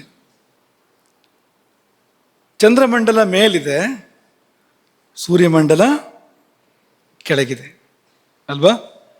ಈ ಗ್ರಹಗಳ ಲೆಕ್ಕ ಹಾಕುವಾಗಲೂ ಕೂಡ ಆಧಾರೇ ಪ್ರಥಮಂ ಸಹಸ್ರ ಕಿರಣಂ ತಾರಾಧಿಪಂ ಸ್ವಾಶ್ರಯ ಅನ್ನುವಾಗ ಮೂಲಾಧಾರದಲ್ಲಿ ಸೂರ್ಯ, ಸ್ವಾಧಿಷ್ಠಾನದಲ್ಲಿ ಚಂದ್ರ ಅಂತ ಮೇಲೆ ಬಂದ ಚಂದ್ರ ಅಲ್ಲಿ. ಆದರೆ ಇದು ಬೇರೆ, ಇದು ಅದಲ್ಲ ಹೇಳ್ತಾ ಇರುವಂಥದ್ದು. ಇದ್ರ ಜಾಗನೂ ಬೇರೆ ಆಗುತ್ತೆ. ಮೇಲೆ ಚಂದ್ರಮಂಡಲ ಇದೆ, ಕೆಳಗೆ ಸೂರ್ಯಮಂಡಲ ಇದೆ. ಚಂದ್ರಮಂಡಲ ಅಮೃತವನ್ನು ಸುರಿಸುತ್ತೆ, ಸೂರ್ಯಮಂಡಲ ಬೆಂಕಿಯನ್ನು ಉಗುಳುತ್ತೆ. ನಮ್ಮೊಳಗಿನ ಸೂರ್ಯಮಂಡಲ ಅಗ್ನಿಯನ್ನು ಉಗುಳುತ್ತೆ, ಪ್ರತಿ ಕ್ಷಣವೂ ಕೂಡ ಮೇಲ್ಮುಖವಾಗಿ ಅಗ್ನಿಯನ್ನು ಉಗುಳ್ತಾ ಇರುತ್ತೆ. ಚಂದ್ರಮಂಡಲ ತಂಪನ್ನು, ಅಮೃತವನ್ನು ಸುರಿಸ್ತಾ ಇರುತ್ತೆ ನಿರಂತರವಾಗಿ. ನೀವು ಕೇಳ್ಬೋದು, ಸೂರ್ಯ ಅಂದರೆ ಆತ್ಮ, ಚಂದ್ರ ಅಂದರೆ ಪ್ರಕೃತಿ, ಪ್ರಪಂಚ, ಹಾಗಿರುವಾಗ ಅದು ಯಾಕೆ ಮೇಲೆ, ಇದು ಯಾಕೆ ಕೆಳಗೆ ಅಂತ ನೀವು ಕೇಳ್ಬೋದು. ಸೂರ್ಯ ಕೆಳಗಿದ್ರೂ ಅವನ ಜ್ವಾಲೆಗಳು ಮೇಲ್ಮುಖವಾಗಿ ಹಬ್ಬುತ್ತಾ ಇದ್ದಾವೆ, ಊರ್ಧ್ವಗತಿ ಅದು. ಚಂದ್ರ ಮೇಲಿದ್ದರೂ ಅವನು ಸುರಿಸುವಂಥ ಅಮೃತ ಅದು ಕೆಳಮುಖವಾಗಿ ಬೀಳ್ತಾ ಇದೆ, ಮೇಲಿಂದ ಕೆಳಗೆ ಬೀಳ್ತಾ ಇದೆ. ಹೀಗೆ ಸೂರ್ಯ ಚಂದ್ರರ ಮಂಡಲಗಳ ಬಗ್ಗೆ ತಂತ್ರಗ್ರಂಥಗಳು, ಯೋಗ ಗ್ರಂಥಗಳು, ಯೋಗಶಾಸ್ತ್ರದ ಗ್ರಂಥಗಳು ತುಂಬ ಸುಂದರವಾಗಿ, ಅತ್ಯದ್ಭುತವಾಗಿ ಉಲ್ಲೇಖ ಮಾಡ್ತೇವೆ. ಎಲ್ಲಿ ಅಂತ ಕೇಳಿದರೆ, ನಾಭಿದೇಶೇ ಸ್ಥಿತೋ ನಿತ್ಯಂ ಭಾಸ್ಕರೋ ದಹನಾತ್ಮಕ. ನಾಭಿಯಲ್ಲಿ ಸೂರ್ಯನಿದ್ದಾನೆ, ಯಾವಾಗಲೂ ಅಲ್ಲೇ ಇರ್ತಾನೆ ಅವನು ಸೂರ್ಯ. ನಾಭಿಯಲ್ಲಿ ಯಾವ ರೂಪದಲ್ಲಿ ಅಂದರೆ ದಹನಾತ್ಮಕ, ಅಗ್ನಿಯಾಗಿ. ಜಠರದ ಪರಿಸರದಲ್ಲಿ ಅಗ್ನಿಯಾಗಿ ಸೂರ್ಯನಿದ್ದಾನೆ, ಮೇಲ್ಮುಖವಾಗಿ ತನ್ನ ಜ್ವಾಲೆಗಳನ್ನು ಹಬ್ಬಿಸ್ತಾನೆ ಅವನು. ಚಂದ್ರ ಎಲ್ಲಿದ್ದಾನೆ ಅಂದರೆ ಅಮೃತಾತ್ಮ, ಇವನು ದಹನಾತ್ಮ. ಯಾರು? ಸೂರ್ಯ ಅಗ್ನಿಸ್ವರೂಪ, ಚಂದ್ರ ಅಮೃತಾತ್ಮ, ಅಮೃತ ಸ್ವರೂಪ ಚಂದ್ರ. ಸರಿ, ತದ್ವಿರುದ್ಧ ನೋಡಿ, ಅಮೃತ ಸ್ವರೂಪ. ಅವನೆಲ್ಲಿದ್ದಾನೆ ಅಂದರೆ ತಾಲು ಮೂಲೆ ಸ್ಥಿತೋ ನಿತ್ಯಂ. ಅಮೃತಾತ್ಮ ಸ್ಥಿತೋ ನಿತ್ಯಂ ತಾಲು ಮೂಲೆ ಚ ಚಂದ್ರಮಾಹ. ತಾಲು ಮೂಲದಲ್ಲಿದ್ದಾನೆ. ತಾಲು ಮೂಲ ಅಂದರೆ ಎಲ್ಲಪ್ಪ ಅದು? ತಾಲು ಅಂದರೆ ಯಾವುದು? ತಾಲು ಅಂದರೆ ಬಾಯಿಯೊಳಗೆ ಮೇಲ್ಭಾಗ. ಈಗ ನಾಲಿಗೆಯ ಮೇಲ್ಮುಚ್ಚಿಗೆ ಅಂತ ಕರಿಬೋದು ನಾವು ಬೇಕಾದ್ರೆ. ನಾಲಿಗೆಯಿಂದ ಹೀಗೆ ನೆಕ್ಬೋದು ಮೇಲ್ಗಡೆಗೆ, ಆ ಜಾಗ ಅಂತ. ಗೊತ್ತಾಯ್ತಾ? ಒಳಗೇನೆ, ಬಾಯಿ ಒಳಗೇನೆ ನಾಲಿಗೆಯ ಮೇಲಿನ ಮುಚ್ಚಿಗೆ ಥರ ಇದೆಯಲ್ಲ, ಅದನ್ನು ತಾಲು ಅಂತ ಕರೀತಾರೆ. ತಾಲು ಮೂಲ ಅಂದರೆ ಎಲ್ಲ ಹೋಗುತ್ತೆ? ಅದು ಹಿಂಭಾಗ ಅದರದ್ದು, ಕೊಟ್ಟ ಕೊನೆ ಅದರದ್ದು. ಅಲ್ಲೇನಿದೆ? ಅಲ್ಲೇನಿದೆ? ಕಿರುನಾಲಿಗೆ ಇದೆ, ಮತ್ತೆ ಒಂದು ಮಾರ್ಗ ಇದೆ ಅಲ್ಲಿ. ಮಸ್ತಕಕ್ಕೆ ಒಂದು ಮಾರ್ಗ ಇದೆಯೋ ಇಲ್ವೋ? ಅಲ್ಲಿ ಮೇಲ್ಮುಖವಾಗಿ ಒಂದು ಮಾರ್ಗ ಇದೆಯೋ ಇಲ್ವೋ? ಮೂಗಿಂದ ಉಸಿರು ಕೆಳಗಡೆ ಬರ್ತಾ ಇದೆಯಲ್ಲ, ಮೂಗಿಂದ ನೀರು ಹಾಕಿದರೆ ಅದು ಕೂಡ ಬರ್ಬೋದು, ಅಥವಾ ಸೂತ್ರ ಹಾಕಿದರೆ ಅದು ಕೂಡ ಬರ್ಬೋದು ಅಲ್ವಾ? ಒಂದು ಮೂಗಿನ ಮಾರ್ಗ ಇಲ್ಲೇ ಬಂದಿದೆ ನೋಡಿ. ಮಸ್ತಕಕ್ಕೆ ಒಂದು ಮಾರ್ಗ ಅಲ್ಲಿ ಮೇಲ್ಮುಖವಾಗಿ ಇದೆ ನೋಡಿ, ಹಾಗಾದ್ರೆ ತಾಲು ಮೂಲ ಅಂತ ಕರೀತಾರೆ. ಇದು ಗೋರಕ್ಷನಾಥ್ರ ಹೇಳಿದ ಶ್ಲೋಕ ನಾವು ಹೇಳಿದ್ದು. ಗೋರಕ್ಷನಾಥ್ರ ಅಂದರೆ ಮಹಾಯೋಗಿಗಳಲ್ಲಿ ಮಹಾಯೋಗಿ, ಅಂಥವ್ರವರು, ಅತ್ಯದ್ಭುತವಾಗಿರ್ತಕ್ಕಂಥ ಮಹಾಸಾಧಕ ಅವರು. ಅವರ ಮಾತು ಇದು. ಮುಂದಿನದು ಇದೇ ಮಾತು ಬೇರೆಯವರು ಹೇಳಿದಂಥದ್ದು. ಹಠಯೋಗ ಪ್ರದೀಪಿಕ ಅನ್ನೋದು ಯೋಗಶಾಸ್ತ್ರದ ಅತ್ಯುತ್ಕೃಷ್ಟವಾಗಿರುವಂಥ ಗ್ರಂಥ, ಪ್ರಮಾಣಭೂತವಾಗಿರುವಂಥ ಗ್ರಂಥ ಅದು. ಅದೇನು ಹೇಳುತ್ತೆ ಅಂದರೆ, ನಾಭವು ವಸತಿ ಸೂರ್ಯಶ್ಚ. ನಾಭವು ವಸತಿ ಸೂರ್ಯಶ್ಚ. ನಾಭಿಯಲ್ಲಿ ಸೂರ್ಯನ ನೆಲೆ ಇದೆ, ಅಪರೂಪಕ್ಕೆ ಬರ್ತಾನೆ ಹೋಗ್ತಾನೆ ಅಲ್ಲ, ಅಲ್ಲಿರ್ತಾನೆ ಸೂರ್ಯ. ನಾಭವು ವಸತಿ ಸೂರ್ಯಶ್ಚ ತಾಲು ಮೂಲೇಚ ಚಂದ್ರಮಾಹ.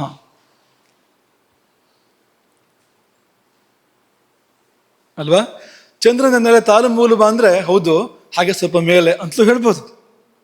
ಸಹಸ್ರಾರ, ಅದೊಂದು ಸಹಸ್ರಾರ ಪದ್ಮ ಇದೆ, ಆ ಪದ್ಮ ಕರ್ಣಿಕೆಯಲ್ಲಿ ಪೂರ್ಣ ಚಂದ್ರ ಮಂಡಲ ಇದೆ ಎಂಬುದಾಗಿ ಯೋಗ ಗ್ರಂಥಗಳು ಮತ್ತು ಅನುಭವಿಗಳು ಹೇಳ್ತಾರೆ.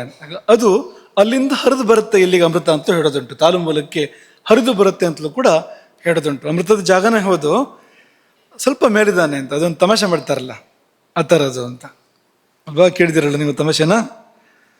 ಸೂರ್ಯನು ಕೂಡ ಹಾಗೆ.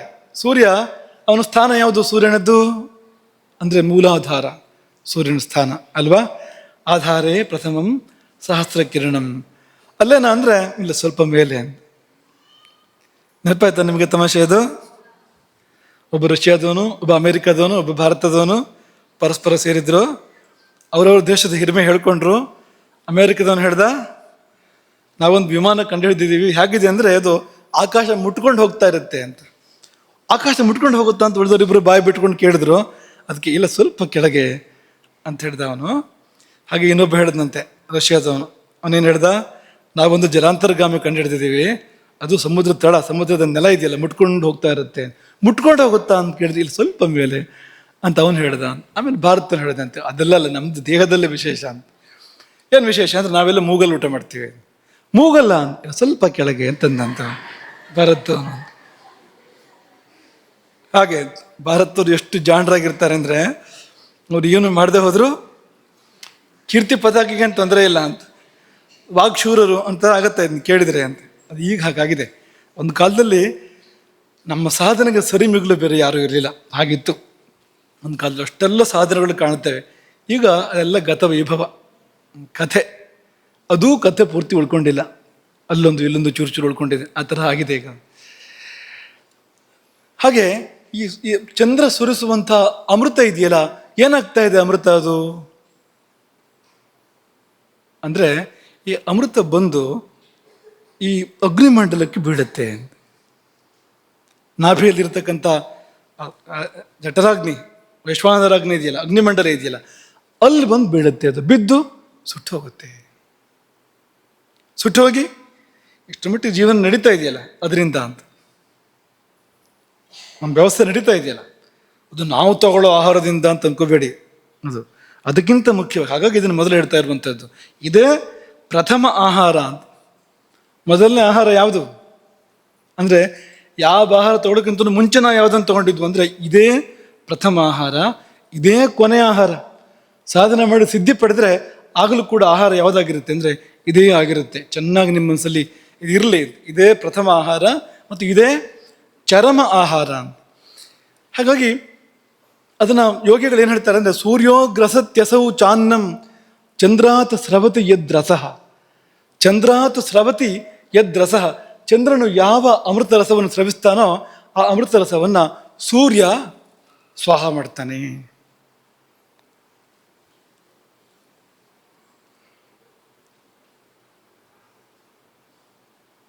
ಇದೇ ಕಾರಣಕ್ಕಾಗಿ ನಮಗೆ ಮೃತ್ಯು ಇದೆ, ಮುಪ್ಪಿದೆ, ರೋಗಗಳಿದೆ, ವಿಷಬಾಧೆ ಇದೆ.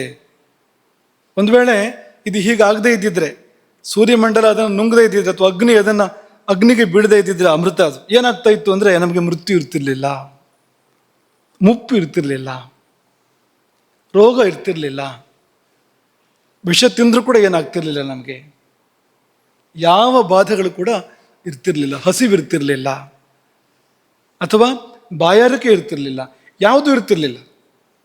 ಯಾವಾಗ ಅಂದರೆ ಈ ಅಮೃತ ರಸ ನಮಗೆ ಉಳಿದಿದ್ರೆ ಅಂತ. ಕ್ಷಣ ಕ್ಷಣವೂ ನಷ್ಟ ಆಗ್ತಾ ಇದೆಯಲ್ಲ ಅಮೃತ ರಸ. ಕೇಳಿದಿರಾ? ವಿಶ್ವೇಶ್ವರಯ್ಯ ಹೇಳಿದ್ರು, ಒಂದು ಜೋಗ ಜಲಪಾತ ನೋಡ್ಕೊಂಡು ವಿಶ್ವೇಶ್ವರಯ್ಯ ಹೇಳಿದ್ರು. ಏನು ಹೇಳಿದ್ರು ಅಂದರೆ, ವಾಟ್ ಎ ವೇಸ್ಟ್ ಅಂತ ಹೇಳಿದ್ರು. ಇಷ್ಟು ದೊಡ್ಡ ಜಲರಾಶಿ ಹಾಗೆ ಹರಿದು ಹೋಗ್ತಾ ಇದೆಯಲ್ಲ, ಎಷ್ಟು ವಿದ್ಯುತ್ ಉತ್ಪಾದನೆ ಮಾಡಬೇಕಾಗಿತ್ತು ಅನ್ನೋ ಅರ್ಥದಲ್ಲಿ ಪೂರ್ತಿ ಪೋಲಾಗಿ ಹೋಗ್ತಾ ಇದೆ ಅಂತ ಉದ್ಗರಿಸಿದ್ರು ವಿಶ್ವೇಶ್ವರಯ್ಯ ಅಂತ ಹೇಳ್ತಾರೆ. ಅದು ಪೋಲಾಗ್ತಾ ಇದೆಯೋ ಇಲ್ವೋ, ಆಗ್ತಾ ಇತ್ತೋ ಇಲ್ಲೋ ಗೊತ್ತಿಲ್ಲ, ಚರ್ಚೆ ಮಾಡ್ಬೋದು ಆ ವಿಷಯದಲ್ಲಿ. ಆದರೆ ಇದಂತೂ ಪೋಲಾಗ್ತಾ ಇರೋದು ಹೌದು. ಯಾವುದು? ನಮ್ಮೊಳಗೆ ಕ್ಷಣ ಕ್ಷಣವೂ ಅಮೃತ ದ್ರವ ಏನು ಅಗ್ನಿಯಲ್ಲಿ ಬಿದ್ದು ಸುಟ್ಟು ಹೋಗ್ತಾ ಇದೆ, ದಹಿಸಿ ನಷ್ಟವಾಗಿ ಹೋಗ್ತಾ ಇದೆ. ಇದಂತೂ ಅತ್ಯಂತ ದೊಡ್ಡ ದೊಡ್ಡ ದೊಡ್ಡ ದೊಡ್ಡ ಅತಿ ದೊಡ್ಡ ನಷ್ಟ ಅಂತ. ಇದನ್ನು ಉಳಿಸ್ಕೊಂಡ್ರೆ ನಾವು ಅಮರರಾಗ್ಬೋದು, ಅಜರರಾಗ್ಬೋದು. ಅಜರ ಮುಪ್ಪಿಲ್ಲದವನು, ಅಮರ ಅರೋಗ ಆಗ್ಬಹುದು, ಅಮೃತಾತ್ಮ ಆಗ್ಬಹುದು, ಇಚ್ಛೆ ಬಂದಷ್ಟು ಕಾಲ ಜೀವನ ಮಾಡ್ಬೋದು, ಅಮೃತನಾಗ್ಬೋದು, ಅವನು ಸಾಧ್ಯ ಇದೆ ಅಂತ ಯೋಗಶಾಸ್ತ್ರ ಹೇಳುತ್ತೆ ಇದನ್ನು. ಹಾಗಾಗಿ ಏನು ಮಾಡೋದು?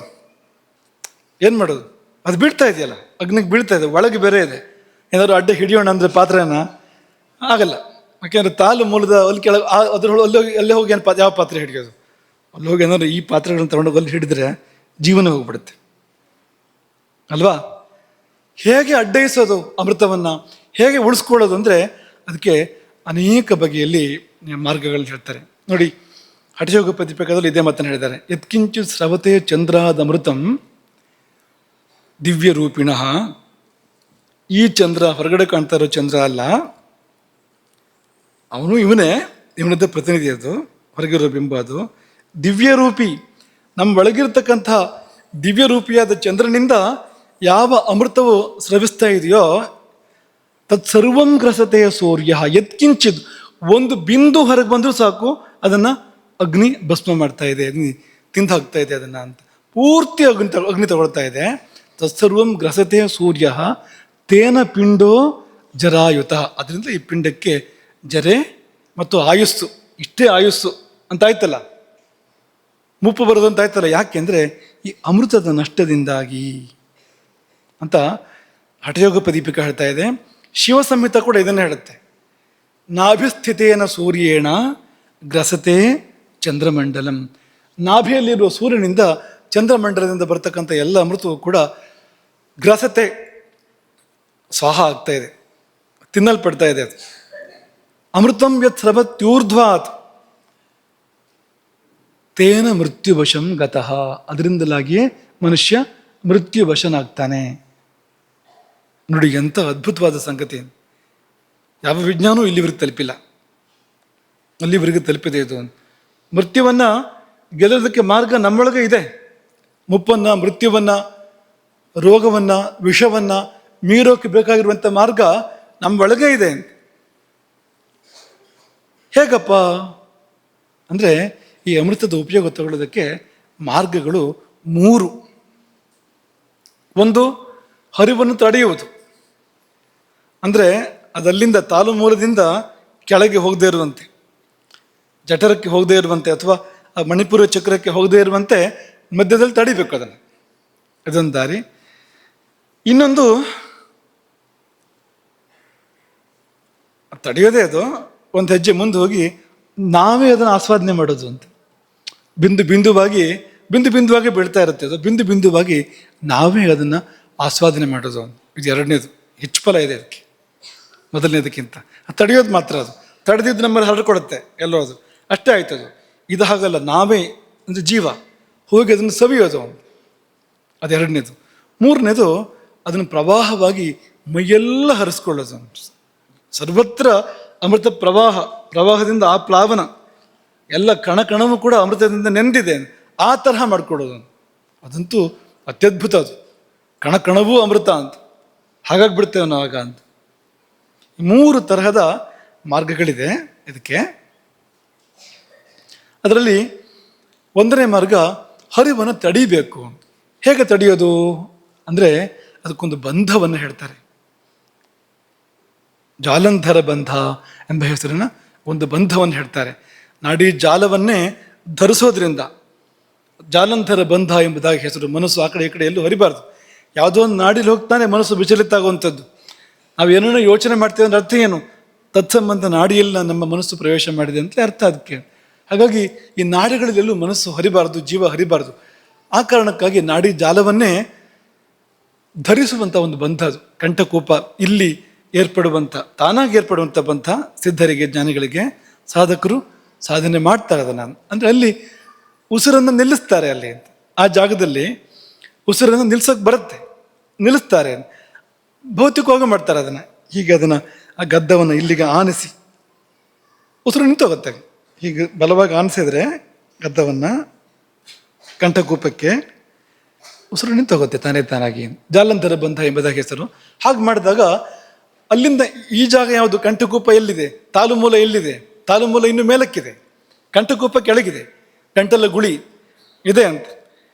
ತುಂಬ ಸಾಧನೆ ಮಾಡಿದ್ರಿಗೆ ಅಲ್ಲಿ ಗುಳಿ ಕಾಣಿಸುತ್ತೆ, ಅಲ್ಲಿ ಗುಳಿ ಕೂಡ ಇರುತ್ತೆ ಎಷ್ಟೋ ಜನರಿಗೆ ಅದು. ಹಾಗಾಗಿ ಅದನ್ನು ಮಾಡಿದಾಗ ಜಾಲಂಧರ ಬಂಧದ ಮೂಲಕವಾಗಿ ಅಮೃತ ಕೆಳಗೆ ಹೋಗದಂತೆ ಅಲ್ಲೇ ತಡೆಯುವಂಥದ್ದು. ಇದು ಒಂದು ದಾರಿ. ಇದು ಇನ್ನೊಂದು ದಾರಿ, ಅದನ್ನು ವಿಪರೀತ ಕರಣಿ ಅಂತ ಕರೀತಾರೆ. ಅದೊಂದು ಆಸನ, ವಿಪರೀತ ಕರಣಿ ಅಂತ ಆಸನ ಹಾಕು. ಅದಕ್ಕೆ ಶ್ಲೋಕ ಏನಿದೆ ಅಂದರೆ, ಊರ್ಧ್ವನ್ನಾಭೆ ರಥಸ್ಥಾಲೋ ಊರ್ಧ್ವಂ ಭಾನು ಅಥ ಶಶಿ. ಹೀಗಂದ್ರೆ ಏನು ಅಂದರೆ ಸೂರ್ಯ ಚಂದ್ರ ಹಿಂದೆ ಮುಂದೆ ಆಗ್ತಾರೆ ಅಂತ. ಈ ಆಸನಗಳಲ್ಲಿ ಏನಾಗುತ್ತೆ ಅಂದರೆ ಚಂದ್ರ ಮೇಲೆ ಹೋಗ್ತಾನೆ, ಮೇಲಿರುವ ಚಂದ್ರ ಕೆಳಗೆ ಬರ್ತಾನೆ, ಕೆಳಗಿರೋ ಸೂರ್ಯ ಮೇಲೆ ಹೋಗ್ತಾನೆ. ಈ ಶೀರ್ಷಾಸನ ತಗೊಳ್ಬೇಕಾದ್ರೆ, ಸರ್ವಾಂಗಾಸನ ತಗೊಳ್ಳಿ. ವಿಪರೀತ ಕರಣಿ ಇದಕ್ಕೋಸ್ಕರ ಇರುವಂಥದ್ದು, ಈ ಅಮೃತ ಪಾನಕ್ಕೋಸ್ಕರ ಇರುವಂಥದ್ದು ಈ ವಿಪರೀತ ಕರಣಿ ಎನ್ನುವಂಥದ್ದು. ಹೀಗೆ ಮಾಡಿದಾಗ ಏನಾಗತ್ತೆ ಅಂದರೆ ಸೂರ್ಯನಿಗೆ ಸಿಕ್ಕೋದಿಲ್ಲ ಅಂತ. ಈ ಚಂದ್ರ ಸವಿಸುವ ಅಮೃತ ಇದೆಯಲ್ಲ, ಸೂರ್ಯನಿಗೆ ಸಿಕ್ಕೋದಿಲ್ಲ ಅಂತ. ಇಲ್ಲೇ ಇರುತ್ತೆ. ನಾವು ಇದಕ್ಕಿಂತ ಕೆಳಗಿನ ಭಾಗವನ್ನು ಮೇಲೆತ್ತಿದಾಗ, ಕಂಠಕ್ಕಿಂತ ಕೆಳಭಾಗವನ್ನು ಮೇಲೆತ್ತಿದಾಗ ಕೆಳಮುಖವಾದ ಹರಿವಿಗೆ ಒಂದು ತಡೆ, ಅಮೃತ ಕೆಳಗೆ ಹರಿದು ಹೋಗೋದಿಲ್ಲ. ಹಾಗಾಗಿ ಊರ್ಧ್ವಂ ನಾಭೇಹಿ ಅಧಸ್ಥಾಲೋಹು ಊರ್ಧ್ವಂ ಭಾನು ಅಧ ಶಶಿ. ಮೇಲೆ ಸೂರ್ಯ ಆಗಬೇಕು, ಕೆಳಗೆ ಚಂದ್ರ ಆಗಬೇಕು. ಇದಕ್ಕೇನು ಹೆಸರು ಅಂದರೆ ಕರಣಿ ವಿಪರೀತಾಖ್ಯ ಹಠಯೋಗ ಪ್ರದೀಪಕ್ಕೆ ಹೇಳುವಂಥದ್ದು. ಕರಣಿ ವಿಪರೀತಾಖ್ಯ, ವಿಪರೀತ ಕರಣಿ ಅಂತ ಹೆಸರು. ಗುರುವಾಕ್ಯ ಏನು ಲಭ್ಯತೆ, ಅಂಥ ಗುರು ಸಿಕ್ಕಿದರೆ ಆ ಗುರುವಿನ ಉಪದೇಶದಿಂದ, ಗುರುವಿನ ವಾಕ್ಯದಿಂದ ಇದು ಲಭ್ಯ ಆಗ್ಬೋದು. ಈ ಆಸನ, ಇದರ ಮರ್ಮ, ಇದರ ಗುಟ್ಟು ಲಭ್ಯ ಆಗ್ಬೋದು, ಉಳಿದವರಿಗೆ ಇದು ಲಭ್ಯ ಆಗುವಂಥದ್ದಲ್ಲ. ಇದೊಂದು. ಎರಡನೇದು ಆಸ್ವಾದನೆ ಮಾಡೋದು ಅಂತ. ಆ ಅಮೃತವನ್ನ ನಾವೇ ಆಸ್ವಾದನೆ ಮಾಡೋದು, ಕೆಳಗೆ ಹೋಗಕ್ಕೆ ಬಿಡೋದಲ್ಲ ಅಂತ. ನೋಡಿ, ತಡೆಯೋದೊಂದು ಹಂತ, ನಾವೇ ಸವಿಯೋದು ಮುಂದಿನ ಹಂತ. ನಾವೇ ಸವಿಯೋದು ಹೇಗೆ ಅದನ್ನು ಅಂದರೆ ನಾಲಿಗೆಯಿಂದ ಸವಿಯಬೇಕು ಅದನ್ನು. ನಾಲಿಗೆಯಿಂದ ಹೇಗೆ ಸವಿಯೋದು ಅಂದರೆ ಏನಿಲ್ಲ, ನಾಲಿಗೆನ ಹಿಮ್ಮುಖವಾಗಿ ತಗೊಂಡು ಹೋಗಬೇಕು. ಹಿಮ್ಮುಖವಾಗಿ ಮೇಲ್ಮುಖವಾಗಿ ತಗೊಂಡು ಹೋಗಿ ಕಪಾಲ ಕುಹರ ಅಂತ ಹೇಳ್ತಾರೆ. ಅದೇ ಮಸ್ತಕದ ಮಾರ್ಗ ಇದೆಯಲ್ಲ, ಈ ಗಂಟ್ಲಿಂದ ಮೇಲ್ಗಡೆ ಹೋಗ್ತಾ ಇದೆಯಲ್ಲ ದಾರಿ ಒಂದು, ಅಲ್ಲಿ ಹೋಗಬೇಕು ನಾಲಿಗೆ ಅದರೊಳಗೆ ಅಂತ. ಮೇಲ್ಮುಖವಾಗಿ ಹೋಗ್ಬೇಕು ಅಂತ. ಹೋಗುತ್ತಾ ನೋಡಿ, ಎಷ್ಟು ದೂರ ಹೋಗುತ್ತೆ ನೋಡಿ. ಯಾಕೆ ಹೋಗಲ್ಲ? ಅಷ್ಟು ಉದ್ದ ಇಲ್ಲ ಅಂತ. ಅದು ಹೋಗುತ್ತಂತೆ. ಯಾವಾಗ ಹೋಗುತ್ತೆ ಅಂದರೆ, ಈ ನಾಲಿಗೆ ಕೆಲವರು ತೋರಿಸೋದುಂಟು, ಈ ಮೂಗಿನ ತುದಿ ನೆಕ್ಕಿ ತೋರಿಸೋದುಂಟು ನಾಲಿಗೆಯಲ್ಲಿ ಅಲ್ವಾ. ಕೆಲವರು ಎಷ್ಟು ಉದ್ದ ಇದೆ ನಾಲಿಗೆ ಅಂತ ಪರಾಕ್ರಮ ಪ್ರದರ್ಶನ ಮಾಡ್ತಾ ಈ ಮೂಗನ್ನು ನೆಕ್ಕಿ ತೋರಿಸೋದುಂಟು. ನಿಮ್ಮಲ್ಲಿ ಯಾರು ಇದ್ದಾರಾ ನಾಲಿಗೆಯಿಂದ ಮೂಗನ್ನು ನೆಕ್ಕಂತಾರೋ? ಅಷ್ಟು ಸಾಕಾಗೋದಿಲ್ಲ. ನಾಲಿಗೆ ಇಲ್ಲಿಗೆ ಬರಬೇಕು, ಭ್ರೂ ಮಧ್ಯಕ್ಕೆ ಬರಬೇಕು. ನಾಲಿಗೆ ಇರೋದೇ ಹಾಗೆ, ಭ್ರೂ ಮಧ್ಯಕ್ಕೆ ಬರಬೇಕು ನಾಲಿಗೆ. ಅಷ್ಟು ಉದ್ದ ನಾಲಿಗೆ ಆದರೆ ಇದನ್ನು ಮಾಡೋಕ್ಕಾಗತ್ತೆ?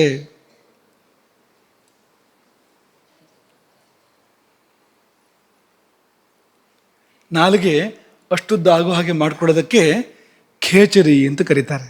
ಖೇಚರಿ ಮುದ್ರಾ ಅಂದರೆ ಏನಂದರೆ, ಇಷ್ಟುದ್ದ ನಾಲಿಗೆ ಆಗಿ ಅದು ಹಿಂದಿರುಗಿ ಒಳ ಹೋಗಿ ಮೇಲೆ ಹತ್ತಿ ಆ ಚಂದ್ರಮಂಡಲವನ್ನು ನೆಕ್ಕುವಂಥದ್ದು, ಅಥವಾ ಅಮೃತ ದ್ರವ್ಯವನ್ನು ಅದು ಆಸ್ವಾದನೆ ಮಾಡುವಂಥದ್ದು. ಏನಾದ್ರು ಇದನ್ನು ಮಾಡೋಕ್ಕೆ ಸಾಧ್ಯ ಆದರೆ ನ ರೋಗೋ, ಹಠಯೋಗ ಪ್ರದೀಪಿಕ ಇದು. ನ ರೋಗೋ ಮರಣಂ, ರೋಗವೂ ಇಲ್ಲ. ಮರಣಂ ನಿದ್ರಾ, ನಿದ್ರೆ ಅಗತ್ಯ ಇಲ್ಲ. ನ ಕ್ಷುಧ, ಹಸಿವಿಲ್ಲ. ನ ತೃಷ, ಬಾಯಾರಿಕೆನೂ ಇಲ್ಲ. ನಚ ಮೂರ್ಛಾ ಭವೇತ್ ತಸ್ಯ, ಮೂರ್ಛೆ ಕೂಡ ಇಲ್ಲ. ಯೋ ಮುದ್ರಾಂ ವೇತ್ತಿ ಖೇಚರಿ, ಖೇಚರಿ ಮುದ್ರೆಯನ್ನು ಯಾರು ಬಲ್ಲವನೋ ಅವನಿಗೆ ರೋಗವಿಲ್ಲ, ಮರಣವಿಲ್ಲ, ನಿದ್ರೆ ಇಲ್ಲ, ಹಸಿವಿಲ್ಲ, ಬಾಯಾರಿಕೆ ಇಲ್ಲ, ಮೂರ್ಛೆ ಇಲ್ಲ. ಅಮೃತತ್ವದ ಸ್ಥಿತಿ ಅವನಿಗಿರುವಂಥದ್ದು. ಆದರೆ ನಾಲಿಗೆ ಅಷ್ಟು ಉದ್ದ ಮಾಡ್ಕೋಬೇಕು. ನಾಲಿಗೆ ಅಷ್ಟುದ್ದ ಮಾಡ್ಕೋಬೇಕು ಅಂದರೆ ಹೇಗಪ್ಪ ಮಾಡ್ಕೊಳ್ಳೋದು ನಾಲಿಗೆನ ಅಷ್ಟುದ್ದ ಅಂದರೆ? ಪೂರ್ತಿ ನಿಮಗದು ವಿವರಿಸಿ ಹೇಳೋದು ಅಲ್ಲ, ಹೇಳೋದು ಕಷ್ಟನೂ ಇದೆ ಹೇಳೋಕ್ಕೆ. ಅದನ್ನು ನೀವೆಲ್ಲರೂ ಮಾಡೋಕ್ಕೆ ಹೊಟ್ಬಿಟ್ರೆ ಅಂತ ಭಯನೂ ಇದೆ ನಮಗೆ. ಅದನ್ನು ಮಾಡಬೇಕು, ಮಾಡೋಕ್ಕೆ ಇರೋವಂಥದ್ದು. ಆದರೆ ಸರಿಯಾಗಿ ಮಾಡಬೇಕು, ಸರಿಯಾದ ಮಾರ್ಗದರ್ಶನ ಪಡ್ಕೊಂಡು ಮಾಡಬೇಕು.